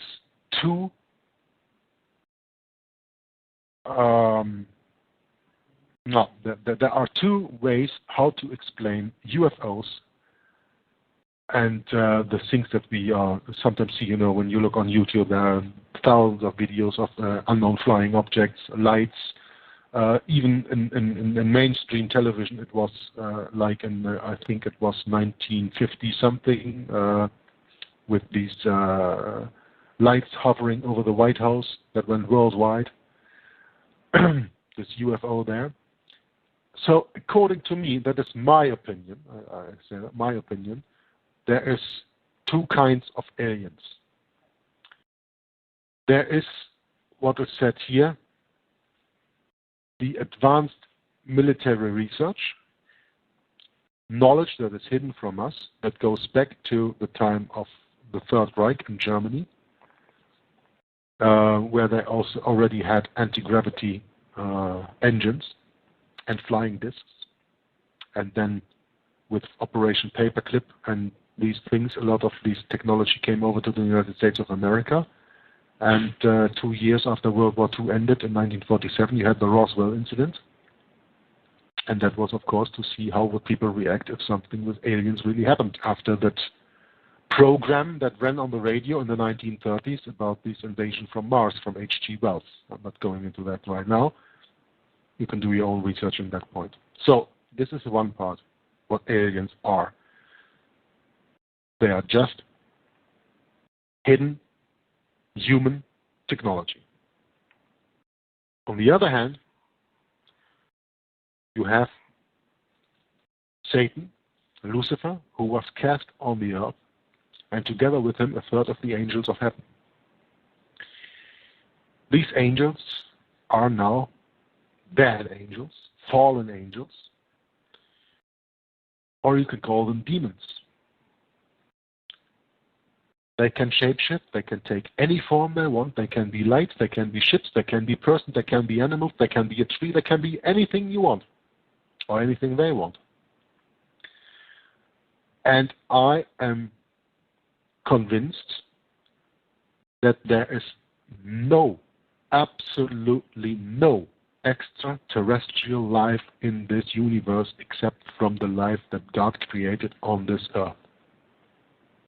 You can agree or you can disagree. I don't care. That's my point of view. But of course there are these angels, these demons, that can be lights, that can be anything that we see here. And they are working together with the cabal, with some people, through possession, through control. They have an agenda, and to me it is no coincidence that in 1986, I think, Ronald Reagan did that speech and said, what would happen if we were faced with an alien threat? What would humanity do? And when you go into other research, you go into Bill Cooper, he speaks of a meeting that took place in, if I'm not mistaken, 1917 in Japan, where there was the question raised that humanity should try, or that the leaders of the humans should try to convince humanity of an extraterrestrial threat, to combine them. Because what's their goal? Their goal is one world government, one world religion, one world economy, one world altogether. How can you get all the people together when you make them fear something? Okay, that's why you are put constantly in fear. Like now with this Ebola virus, that's another hoax. People, when you listen to this and you are afraid of Ebola, don't be. There's a very easy remedy for that. That is colloidal silver, nanosilver. Look that up. Even when you Google it right now, there's already an organization that came out with it that is 100% proven working. And if all these chemical antibiotics are not working anymore, colloidal silver is. And I can assure you that I have even personal experience with me and even my mother, where it's proven where doctors couldn't help, colloidal silver did help. So with this fear-mongering that they do, and they try to get the people all together. And my point of view of aliens, okay, is there are no aliens, there is no extraterrestrial life, like we know it here on the Earth, like they want to tell there's people on Mars, there's people on Venus, there's people in Pleiades, or I don't know, wherever. No, that's, to my opinion, not true. There's only hidden, advanced military research, military objects, and there are fallen angels disguising as aliens.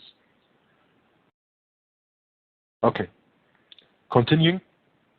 That was the point, cult promotion. Then we have also Catholic ecumenism through the Mennonite World Conference in 1925 in Switzerland, the World Jewish Congress in 1936 in Switzerland, the World Council of Churches in 1937 with 340 churches, the Lutheran World Federation 1947 with 140 churches, the Conference of European Churches in 1959 with 125 churches meetings, World Alliance of Reformed Churches 1970 with 214 churches, and the World Methodist Council of 1881.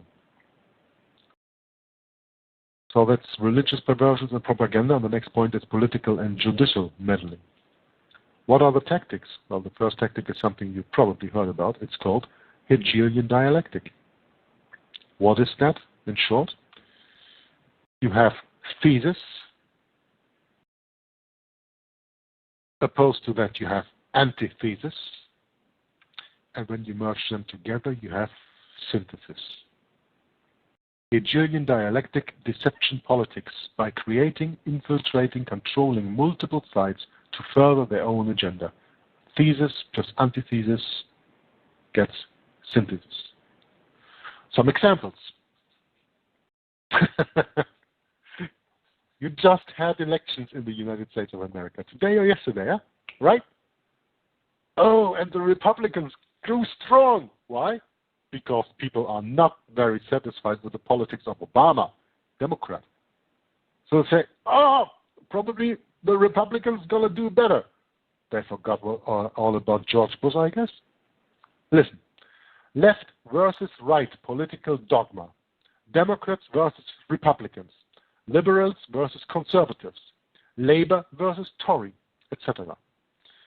This is the political duopoly trap, when the voting outcome can only swing into two main directions. Any emerging of true political opposition is deflected and extinguished by temporary controlled opposition spin-offs from the main parties and the media blackouts and or smear campaigns. Think of the election in 2012 and Ron Paul went for the presidency in the United States and what kind of a smear campaign that was. Yeah, but do you think that Ron Paul really stood for what the American people wanted?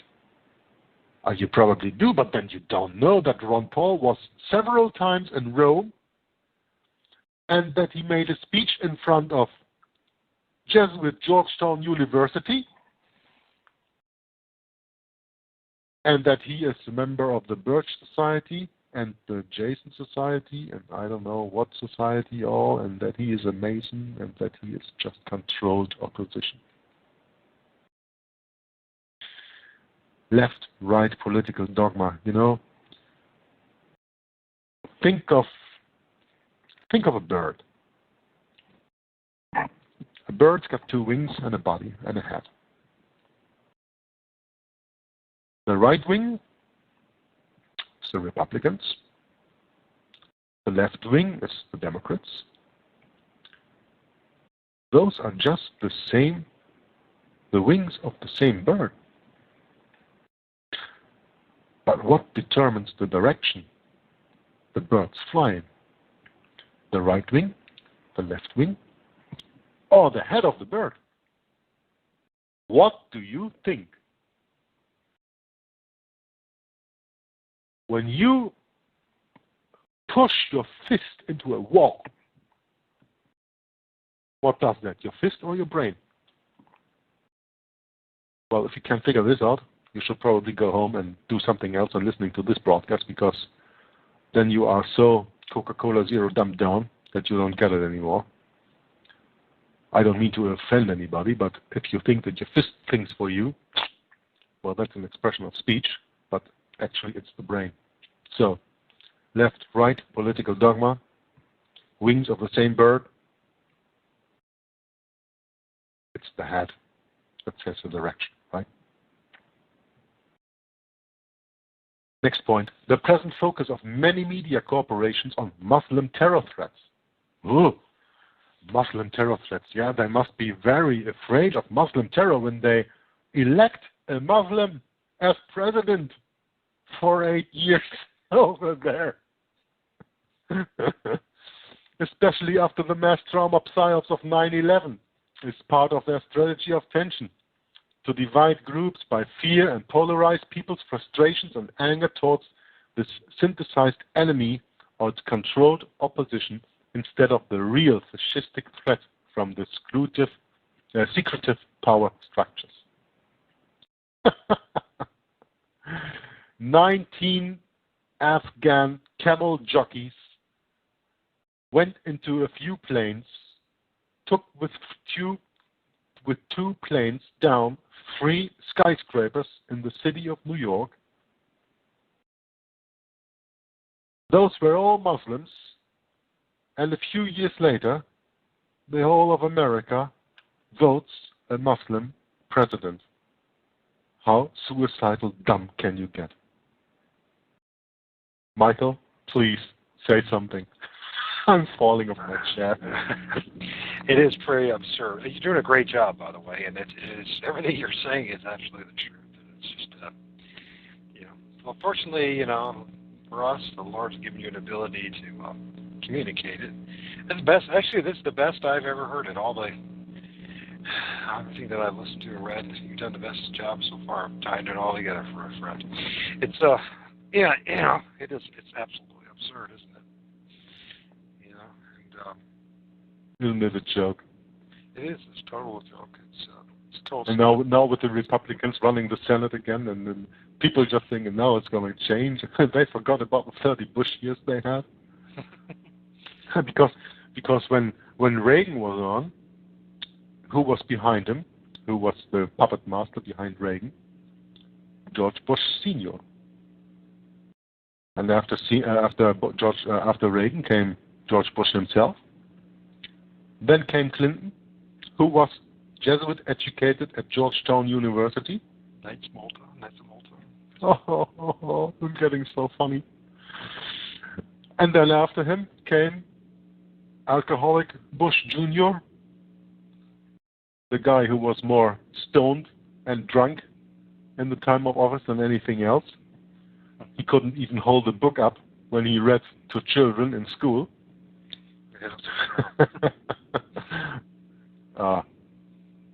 Funny story, yeah. I wonder how much. The book was about the story of a goat. Yeah, I wonder how much of that was just theater. You know what I mean? That particular, him reading to the kids, book upside down and all that. Yeah. Knowing how the Jesuits work, and it's about a goat that is a symbol for Satan. Yeah. I mean, stop me whenever you want because we are 2 hours 20 in the broadcast, so I don't know how. I mean, if you're on a roll and keep on going, I'm enjoying. I'm on a roll until tomorrow morning. 20 past 10. The only thing I could say to anybody who's listening to this is to seriously listen to what York's saying. I'm not singing York's praise per se, but the Lord has given him an ability to put it all together, and I don't know how many people are going to recognize how blessed they are to hear this, but I recognize it all, and it's all true, and it's not just American bashing and this and that. It's the truth, folks. I mean, the fact because the average American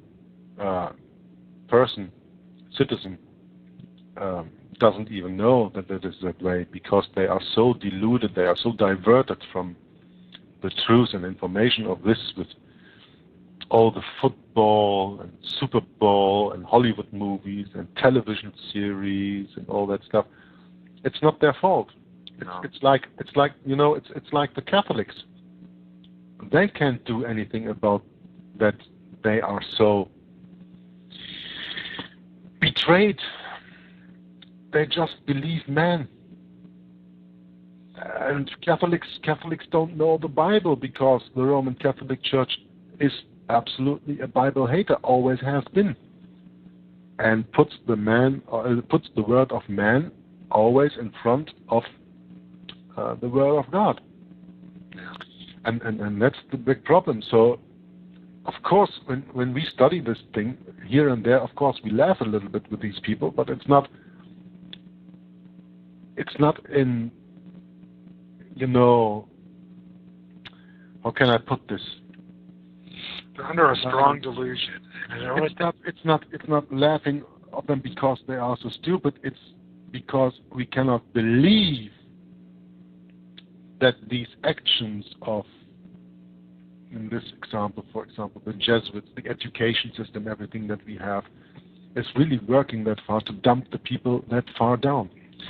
I have prepared something else for tonight, and that is a list of books that I have here, and one of the books that I have here, and I advise everybody to download that from the internet, is called The Deliberate Dumbing Down of America. It's a book by Charlotte Thompson Isobite, The Deliberate Dumbing Down of America, a chronological paper trail, Conscience Press. And this is very interesting to read. It's a book from 1999. You can get that online on PDF. I see things are so bad that it only takes at least,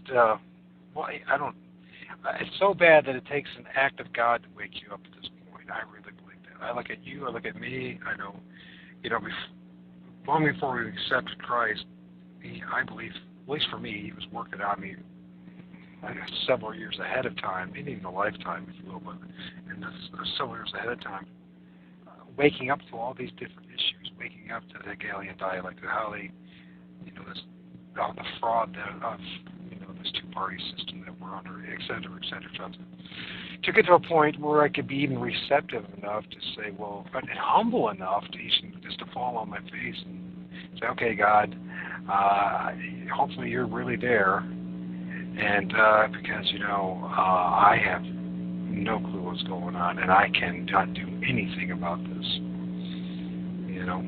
so,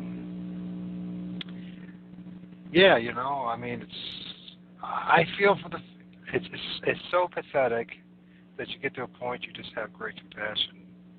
You have to keep on looking at least for me, I have to keep looking at myself and where I was. And the only reason why I'm even here listening to you, York, is because it's an act of God. It's not because how great I am, how smart I am. I'm an idiot. No, it's Michael. It's like I said in the beginning. This broadcast is not about me. This broadcast is not about you. This broadcast is about Jesus. It's for Jesus that we do that, because when we are reading this stuff, because we are interested in this, I can't help it. I'm interested in this. I'm not interested in all the stuff they put out in this material world. I am interested in the spiritual kind of life. I am interested in what's behind it. I'm interested in finding the truth and to search the truth. And I can only say that once you've tasted the truth, you never want to go back. You want more of it, and I am at that moment that I want more of it, and I want to share it with as many people as possible. And a broadcast like this, like my YouTube channel also, helps to get the truth out to the people. And it is like always it was in the history of mankind. The people who tell the truth are not very much loved in this world, and I don't care if you love me or if you hate me. Just try to listen and think for yourself and make sense of it. Because it all didn't make sense to me in the beginning. That's why I was a heretic. I mean, an atheist, a non-believer in God, non-believer in Jesus Christ. Because it didn't make sense to me.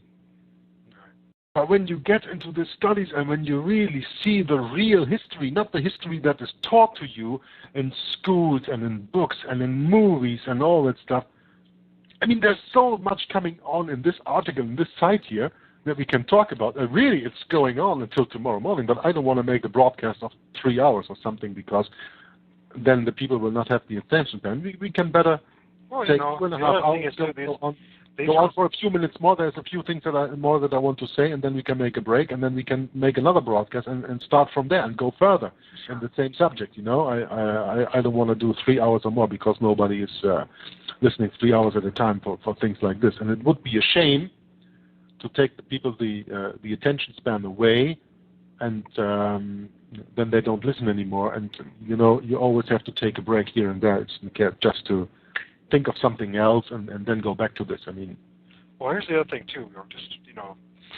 These are recorded episodes, and a person can listen to them over and over again, and at any time stop it, pause it, go back to it. So, as far as time goes, it's more of a relevance of the people who are on the call now than it is about the majority that will be listening to in the future. So that is my own observation how this show works.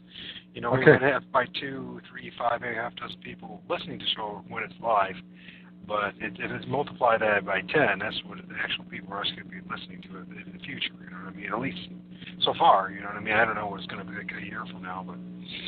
So. All right, let's stop this useless conversation then. I will just go on reading, and thank you very much, Shadow Girl, for giving us the support, and you have no problem listening. I love it.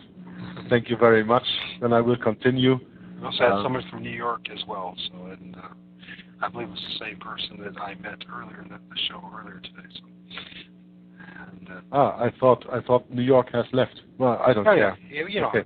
They can always come back. That's the thing. When I say New York, it's like that's right. You know what I mean? And hopefully they come back and listen more and more and more. Because basically, folks, if you haven't figured, for anybody who listens to this hasn't figured it out, you're offering in this couple hours, I don't know. It's a wealth of information. And you're going to find in the long run that somebody like Jorg, who spent all this time prior to you researching all this stuff, is now putting it down in a form that's the format that is for a couple hours. you could take, 6 months to find out, or a year to find out what Jorg has been sharing with you. On your own time, spending 40 hours a week. I know this because of my own journey. And so it's really, I see the value in this. I know the truth in what Jorg was saying because I've done the research, enough of it. And I won't say how, because I was so great, so wonderful. I really believe that the Lord forced me to do this, so that at some point I could get to this, get to the point of being part of this, and serve Him. So, and with that, I'll shut up and I'll let you go back there. Okay. I'm going to continue about the political and judicial meddling that the Jesuits do. We have had already 2 points. That was the left-right political dogma, Hegelian dialectic, and some examples. We have had now the left-right political dogma. We have had the present focus on many media corporations on the Muslim terror threats. And now we go to the third example, that is the artificial global food price crisis versus the centralization of food management structures. Examples: Codex Alimentarius, UN agenda, genetically modified food controversies, such as the resistance to correct labeling and nutrition reductions, compared to natural whole foods. There is an interesting video that I have uploaded on my second YouTube channel, Jorg's War on Disinfo, from Anne Bressington. Look it up. That deals about Codex Alimentarius Agenda 21. And the fourth point, non-aligned movement promoted as a force against the United Nations, misleading people to casuistry. Masonic insider promotion, infiltration, bribing, threats, and assassinations. If the Catholic missions, the Jesuit miseducation, and social-political infiltration strategies do not work in a society, a covert and later an overt war by proxy is created to achieve their neurotic goals. See also the social perversions point below. So that's something we will go to. The next tactics they use, using the many concordats that have been signed with sovereign nations to give the Vatican institution special privileges.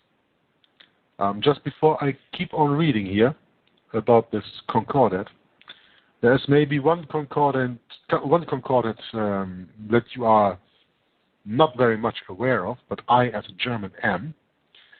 And that is that within half a year after Hitler took power in 1933 in Germany and formed the Third Reich and his Nazi dictatorship, the German government signed a concordat with von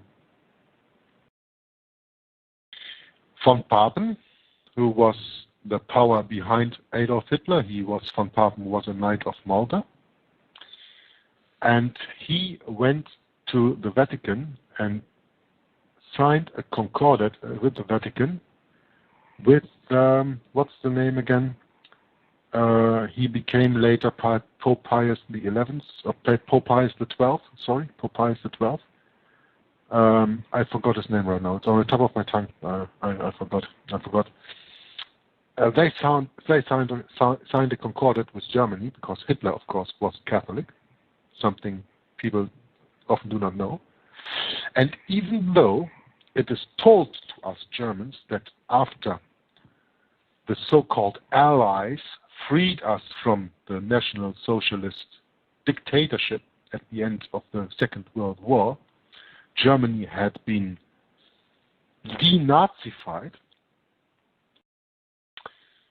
The Concordat, the Third Reich signed with the Vatican, is still in power today.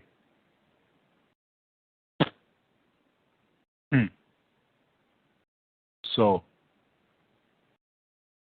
what about this denazification? What about we don't live in Germany now under Nazi laws anymore?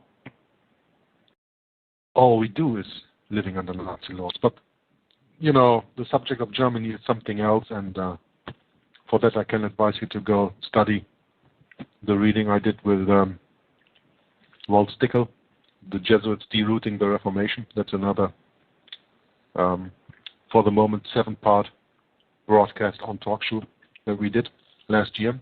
We're going to continue probably next year about that. But that goes more into that. But just saying this concordats they have signed there, because that gives the Vatican institution special privileges. And social fascist supernatural union projects, like Central American Union 1991, Central American Integration System, or European Union 1993 with the euro currency that we have today, that was established in 2001. Is that the same year 9/11 happened? Okay. The EU institutions and the EU projects. The EU, the European Union, has its origins in the European movement from 1947, which was founded by Knight of Malta Joseph Ratzinger, who also founded in 1945 the Bilderberg Group. Have you ever heard of the Bilderbergers? Well, if not, look them up. They are like the Council on Foreign Relations and the Trilateral Group, a very important secret society with their own website where they say everything that's interesting and blah, blah, blah. But, well, heads of state go there. German politicians who go there become chancellor afterwards. Ooh, what a surprise. Obama and Hillary, the witch Clinton, were at the Bilderberg meeting in 2008. Interesting. Okay, we also have the African Union from 2002. We have the Asian Union, or Asian Cooperation Dialogue, from 2002 also. In 2003 proposed the Pacific Union, then proposed in 2004 and signed in 2008 the South American Union. And we have also the North American Union, which proposed, under other things, for example, the AMERO. The North American Union, or is the combination of Canada, United States of America, and Mexico. They will take down the borders. They are doing that already right now. They are now infiltrating a lot of Mexicans through the borders into the South of America, into Texas, into California, into the states that have a border with Mexico. Why do they do that? Well, Mexico is for, 80, 90% Catholic. They are overflooding the United States of America with Catholics. They have money or not, if they have a job or not, I don't care. It's just they are Catholics, and that is the agenda they follow. The NACC from 2006 is a largely secretive advisory council to the SPP from 2005, consisting of representatives from 30 North American corporations, selected by the Chambers of Commerce in the 3 nations. You also have the Mediterranean Union, proposed in 2007. The Vatican City microstate is a member of ITU, that is a telecommunications company, of CEPT, that is also telecommunications, of Eutelsat, of Eutelsat, that is a satellite communications company, Intelsat, which is a satellite communication company, UPU, that is International Mail, and the International Grains Council. The Holy See, which is a Vatican organization, participates as an observer in the African Union, the Arab League, the Council of Europe, the OAS, which is 35 states of the Americas, the IOM, this migration, and in the United Nations since 1942, and its many agencies, as there are. I don't use the abbreviations, I just tell you what all these different agencies are about. They are about food and agriculture, labor, trade and investment, environment, education, science and culture, human settlements, refugees, industry, tourism, food programs, healthcare, patents, copyrights, and trademarks. One of the few names that you probably will remember is UNESCO, that stands for the Education, Science and Culture. And by the way, something interesting that you probably haven't known yet, I bet my ass you don't know that. The first chairman of the UNESCO was the brother of the writer Aldous Huxley, Julian Huxley. Aldous Huxley wrote in the 1930s the book Brave New World. And when you don't know that, you probably know George Orwell's 1984. That is written in 1948. What a coincidence. That is just a change of numbers. And Aldous Huxley wrote Brave New World, where there are people living in the future. People are made in a factory, not conceived by sex anymore. Sex is forbidden. They are all on a drug called soma to put them in constant place of trance, and people are put in different classes, working classes and all that stuff. And I got to know by an interview I listened to from Alan Watt, who has a website that is called Cutting Through the Matrix. He disclosed in one of his broadcasts that Aldous Huxley, not far away from his death in the 1960s, somewhere in an interview, said, "The book that I have written was not fiction. It was the actual plans of the people who run this world." And his brother, Julian, was the first chairman of the UNESCO, which is in the UN responsible for education, science, and culture. Oh, think about that.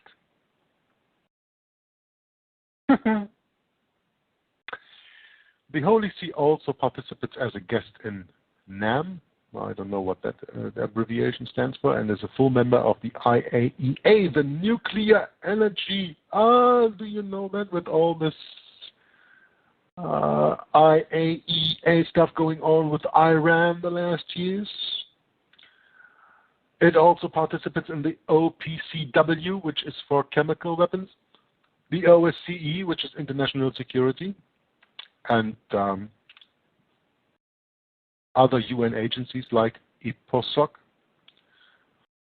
UNFPA, UNODC, and UNDPI, which are all for economy, population, and reproduction, drugs control, and UNDPI stands for public information. Or let's call it propaganda. Then there are here a few links made to, when you click on them, Codex Alimentarius. I have a video uploaded on that, but that's in German. United Nations and Lucis Trust. All intermingled, huh? In an executive order, March 7th, 2007, President puppet George W. Bush granted diplomatic immunity and privileges to the members of the Holy See's Permanent Observer Mission to the United Nations.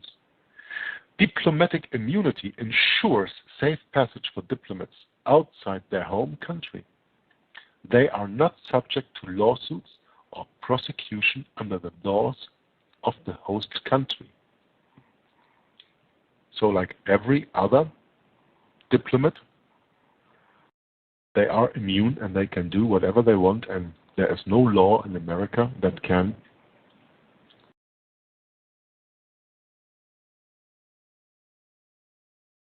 put them to jail or whatever, fine them, They don't even have to pay parking tickets. That's one of the funniest part when I saw this movie with Mel Gibson and Danny Glover. What's it called? These two guys that play policemen, and I think it is in the first part or in the second part, I don't know, where they are against the South African guy. Is that Lethal Weapon? Lethal Weapon, yeah, thank you. Yeah, I think it's the second part of Lethal Weapon against the South African guy who stands there after he did all the atrocities, holding up his diplomatic passport, diplomatic immunity, and he shoots him down anyway. Okay, so for 1 second something bad happens and I really had to laugh. Diplomatic immunity doesn't protect you from a gunshot. Anyway, George W. Bush granted diplomatic immunity and privileges to the member of the Holy See's Permanent Observer's Mission to the United Nations. Gordon Brown, that is the former Premier Minister of United Kingdom, has discussed a shake-up of structure created in 1945 to reflect the world's new challenges and power bases during his 4-day trip to China and India. Last night, British sources revealed intense discussions on UN reform were underway, and Mr. Brown raised it whenever he met another world leader. Mr. Brown will unveil a proposal to the UN to spend £100 million a year on setting up a rapid reaction force to stop failed states sliding back into chaos after a peace deal has been reached. Civilians such as police, administrators, judges, and lawyers would work alongside military peacekeepers. Fraud and corruption have been rampant at the UN's multi-billion-dollar procurement divisions for years. The world body's own watchdog, the Office of Internal Oversight Services, has documented some of the illegal activities in reports that reveal how nearly 1/3 of the procurement contracts involve waste, corruption, and other irregularities. Americans should be concerned because the United States annually gives the United Nations $5.3 billion taxpayers dollars. $5.3 billion. The funding continues even though the organization founded 6 decades ago to maintain international peace and security. Oh, peace and security. When they talk about peace and security, what's going to happen biblically? Nations will be shaken. A nation against nation will rise. Has failed miserably and is best known for its severe mismanagement and corruption. Boys and girls, $5.3 billion taxpayer dollars a year. What could you achieve with that if you put that into the economy?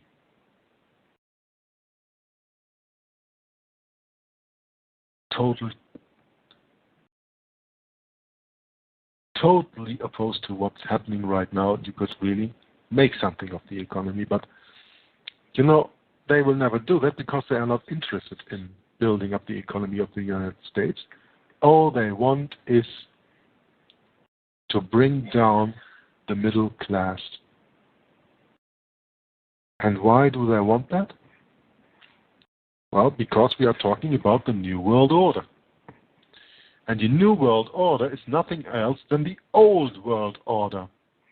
And the Old World Order was the time when the Pope of Rome had civil and spiritual authority over all the nations in the, at that time, known world.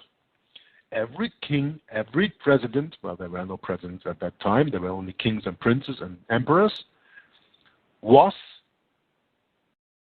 under the yoke of Rome. And then came the Reformation.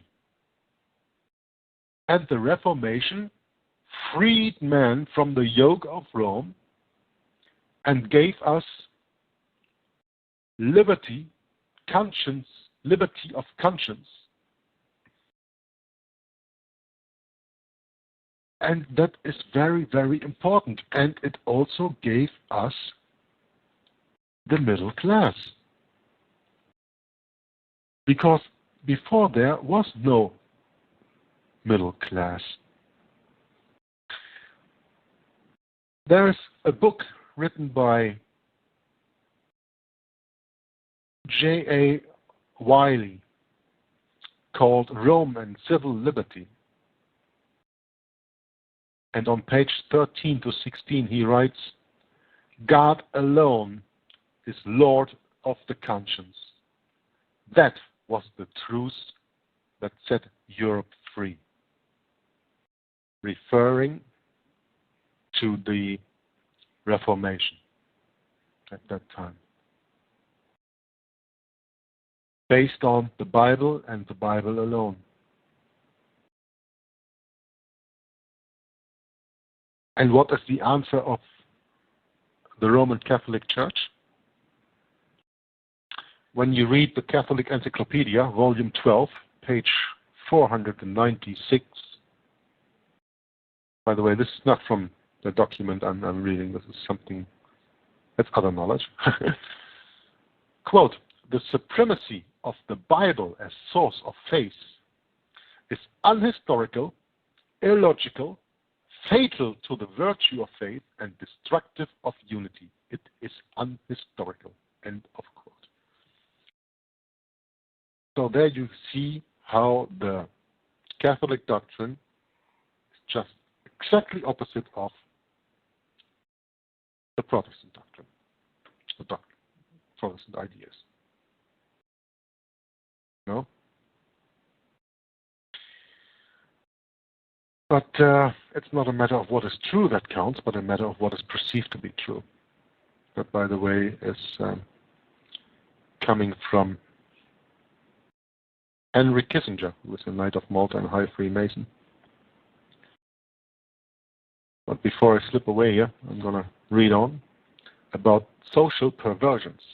Oh, that sounds interesting. I think we covered a little bit like that. Also with already the 10 Commandments of the Devil of Alice Bailey's points of the UN we were talking about.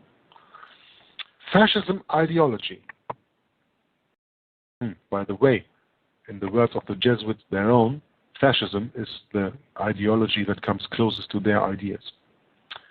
Fascism ideology, inquisitions, communism, labor Zionism, Nazism, socialism, and centrally planned capitalism focus on fear propaganda, conformity, surveillance, and repression.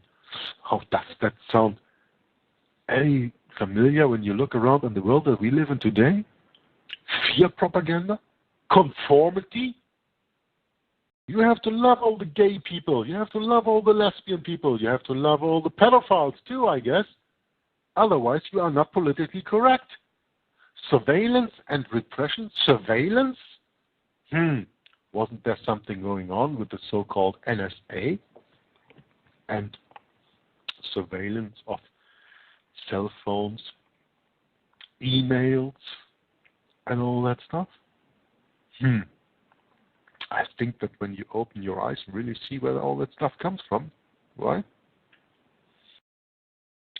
Other social perversions are indigenous Jewish, Christian, Muslim, sovereign culture genocides, poverty promotion, and middle-class destruction. Oh, didn't I say that a little bit before? Damn, I was right again. And pedophile ring support. I mentioned that also before. I haven't read this article yet. I read along while I see that I'm reading right things, but you see, the research always takes you to the right points. It all comes up. Poverty promotion and middle class destruction. Well, look around you in the United States of America. Take an example. I mean, I live in Europe. What do I know of America? Go to Detroit. What a great city that was in the 60s, end 50s, begin 60s. With the big three, General Motors, Ford, and Chrysler, the big car companies being there, giving work to a lot of people. Look at Detroit today. Look at Detroit today. It's a slum. It's broken, can't pay its bills, There once was a video that I saw about the truth about Detroit from, I don't know if you know him, Stefan Molyneux. Stefan Molyneux, he has a YouTube channel. He's a philosopher. He's an anarchist. And he's from Canada. He's good stuff. I don't know if he's from Canada. I do. I listen to a lot of. There was a period about 3 months where I listened to a ton of his stuff. So. Yeah, I was sub to his YouTube channel for years, a year or two or whatever. I saw a lot of videos of him, and he made one of the videos of the truth about Detroit. When you look up in his uploads, you search for that one. That is really, really worth the while watching. Then you will understand what happened to that city. And then you will understand what I mean with middle-class destruction. Like I said in the beginning of when I started ranting about all this stuff, the New World Order is nothing else but the Old World Order. In the Old World Order, you have the peasants, you have the laymen, and you had the noblemen. And in between, you had nothing. There was no middle class.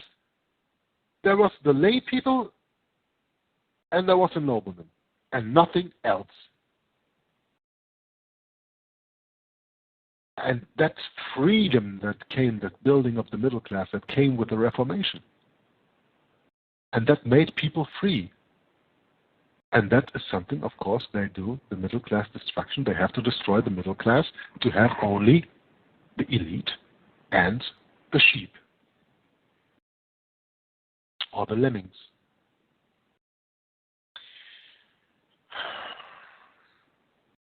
Continue reading. Controlling the Vatican institution and its wealth, financial administration, archive management, policy, speech, project approval, clergy, promotions, etc. Parts of this work are delegated to the Opus Dei organization.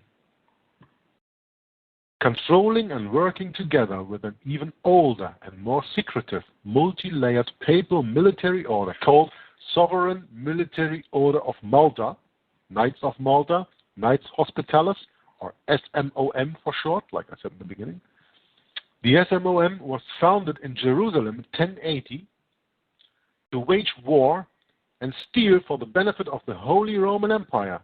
Today, the most influential groups within the SMOM are the Order of the Garter and the Pilgrim Society.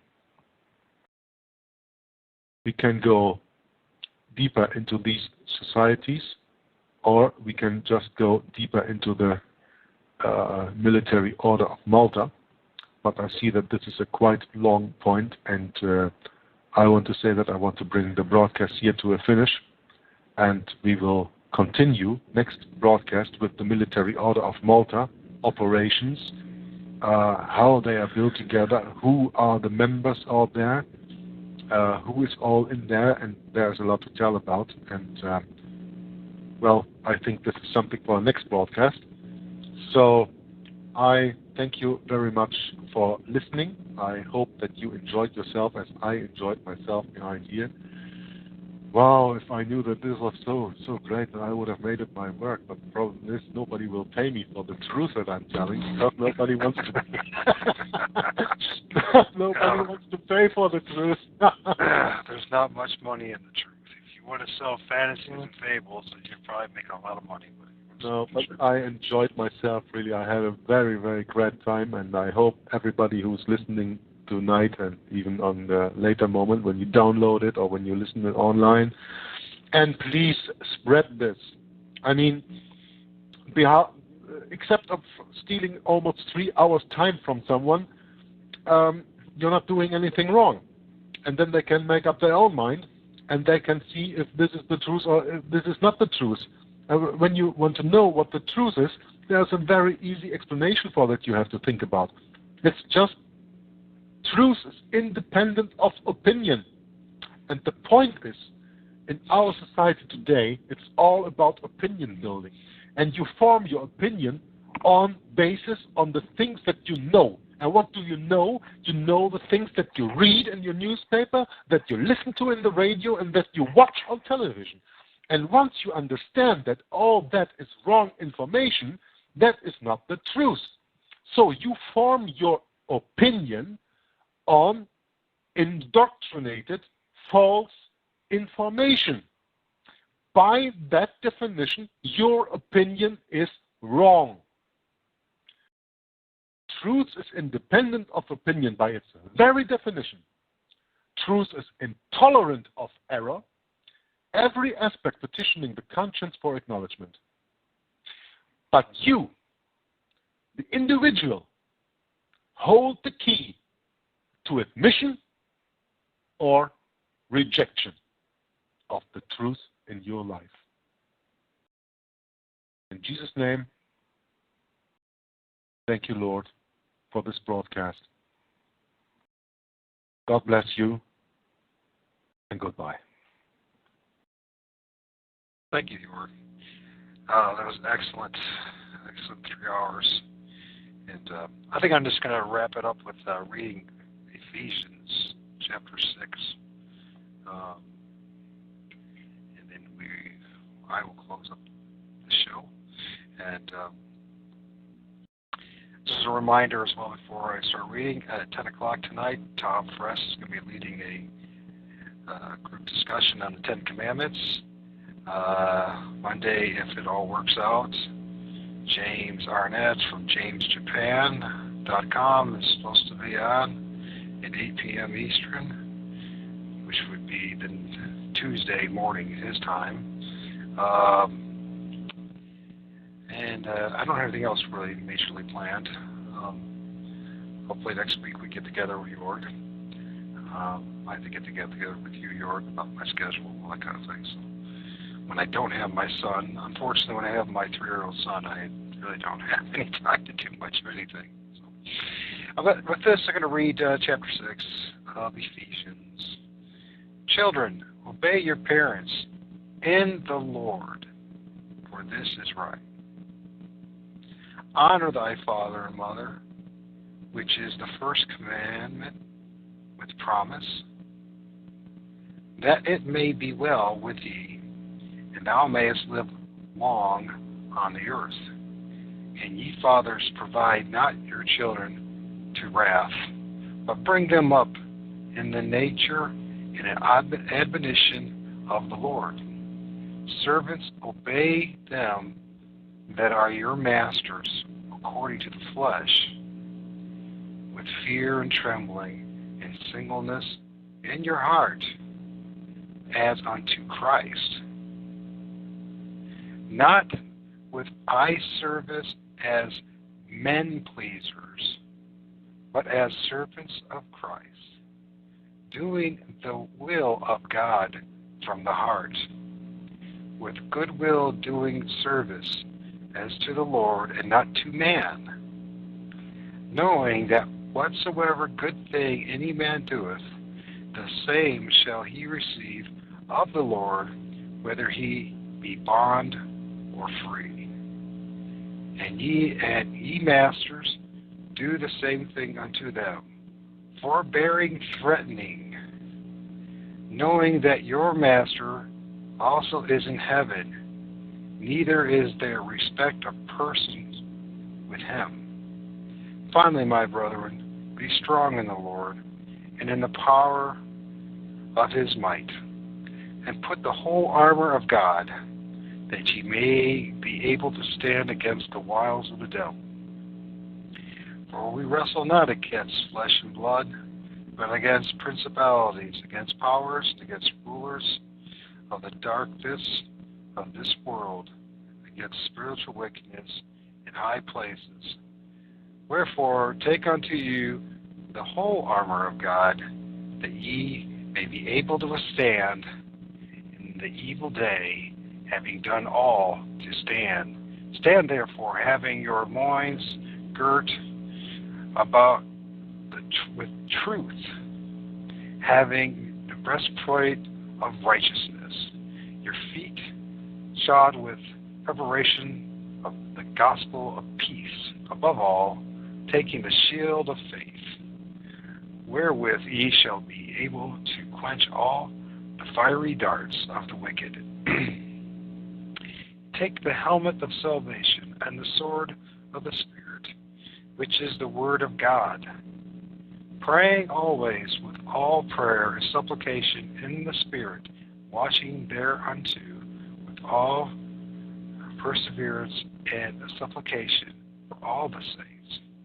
And for me, that utterance may be given unto you, that I may open my mouth boldly to make known the mysteries of the gospel, for which I am an ambassador in bonds, that therein I may speak boldly as I ought to speak, but that ye also may know my affairs and how I do. Okay, I want to read a little more, but we'll just read this last 2 verses here. Peace be to the brethren and love with faith from God the Father and the Lord Jesus Christ. Grace be with all them that love our Lord Jesus Christ sincerely. Amen. And with that, folks, I'm going to say have a good day. God bless you. Remember to keep the Lord in your thoughts and keep us and God's people and your prayers. Remember once again to pray for Sean and anybody else who's been on this show.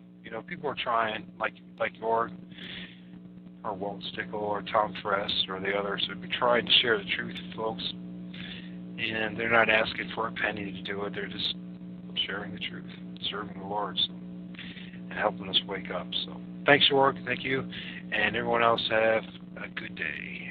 Bye-bye.